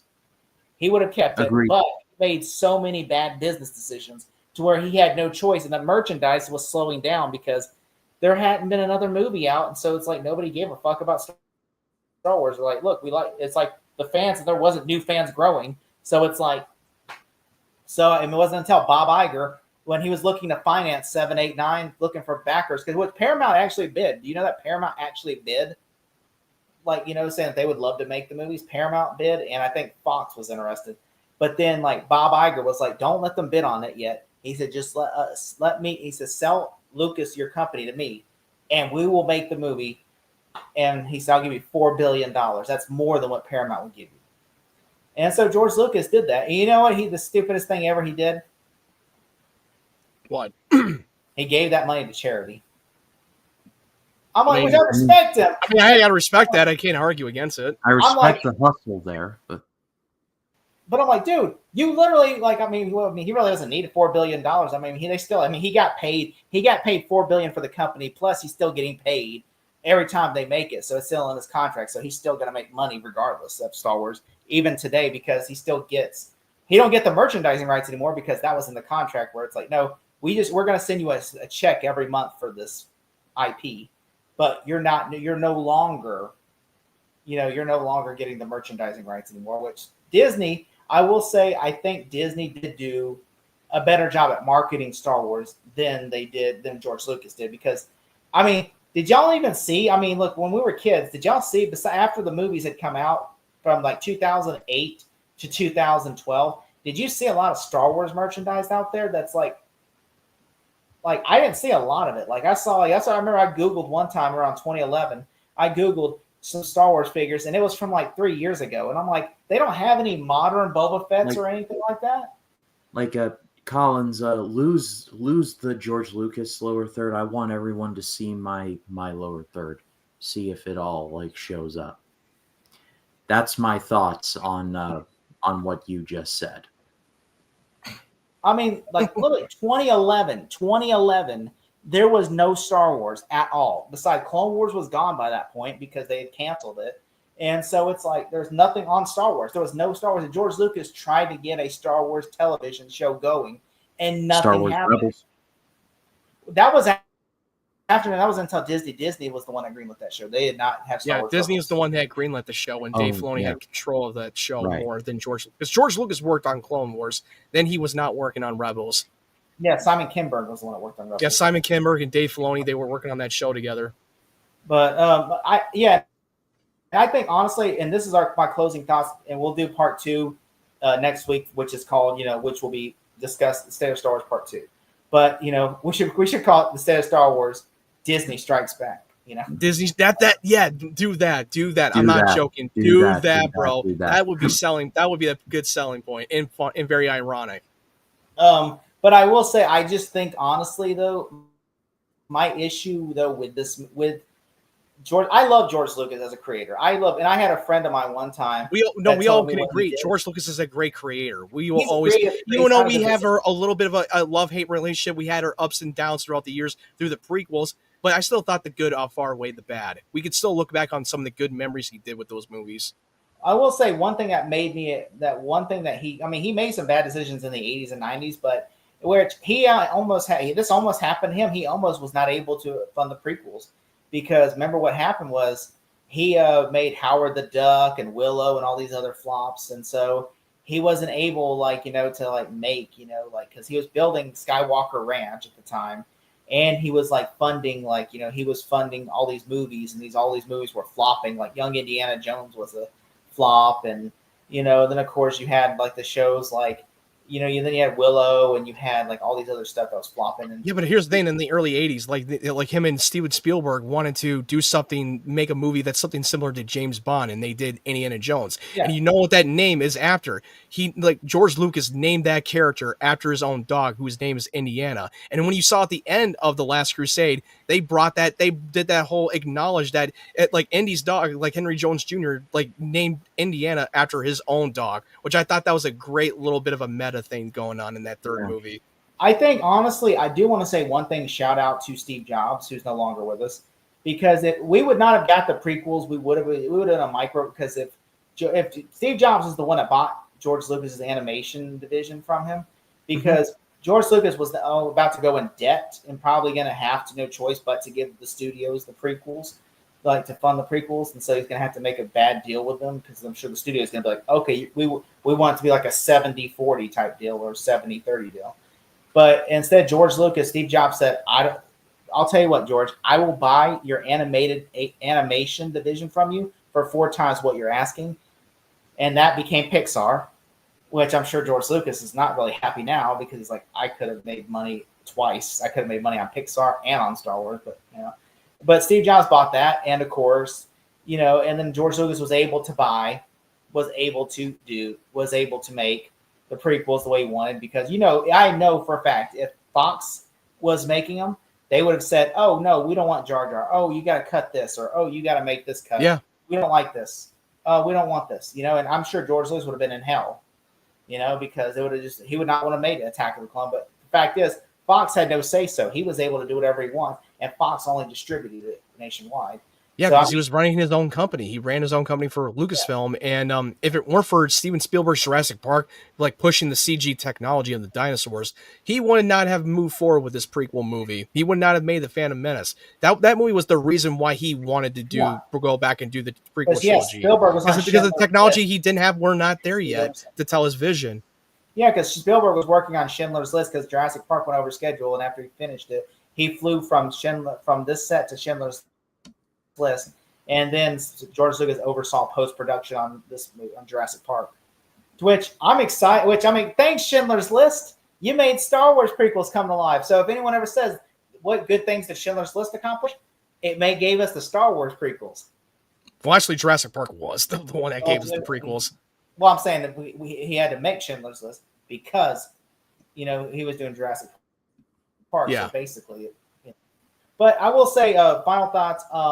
We will discuss Kathleen Kennedy, and I will say I love George Lucas as a creator. He is still like the GOAT, and if he came back tomorrow as Kathleen Kennedy's successor, I would be fine with that. I think it would be perfect because he's a creative and he understands the mythology more than anybody. And even though he's made some mistakes, like everyone does, he's still like the father of Star Wars, and he deserves his take. Ryan, where can they find you? YouTube at RyanCam20, Small Talk every Tuesday, Talking Silence there as well. I've got some fun things coming up for April. Well, not fun, or yes, it will be fun, but important to me. But I'll be elaborating more on that in the coming days. And then let's just say I've got plans for the channel for the rest of the year, so stay tuned for all of that. And then these guys join me for Small Talk, like I mentioned, and then the road to James Gunn's Superman. Next month, we will be covering Superman 3. Your prayers are greatly appreciated. All right, Matt, what about you? Well, you can find me on my YouTube channel at MattWyatt92. The username is down at the bottom of my name right about here. And I put up my thoughts on the casting announcements of Avengers Doomsday, my episode 5 and 6, a spoiler review of Daredevil Born Again. And I still got to edit this 2 videos that I've been reviewing, Venom, The Last Dance, and Invincible Season 3. So keep an eye open for that. And yeah, Small Talk as usual, the road to James Gunn's Superman movie, and the Batman Material, and Talking Silence with these 2. Okay. I got, besides doing a second part to this, I got, Small Talk, Batman Terry, which is Batman Beyond Return of the Joker. We're going to try to talk of Silence this week. And on top of that, I got to do a review for, I'm trying to do Kraven the Hunter. I believe that's the review that's coming out this Friday. Also, Small Talk, every Tuesday. And that's about it. I thank you so much for coming on to discuss. We got through the original 6. Now, next time we'll be on the sequel trilogy. Yay! We'll be discussing the Disney era of Star Wars. Yeah, forgive me for what I say on that stream. I'm apologizing in advance for what I say on that stream. Forgive me, Father, for what I've said. I call it the good, the bad, and the what the fuck. All right? Yeah. Take care, y'all. Take care. But before you go, Sharpton for president, y'all. I'm outie. Jesse Jackson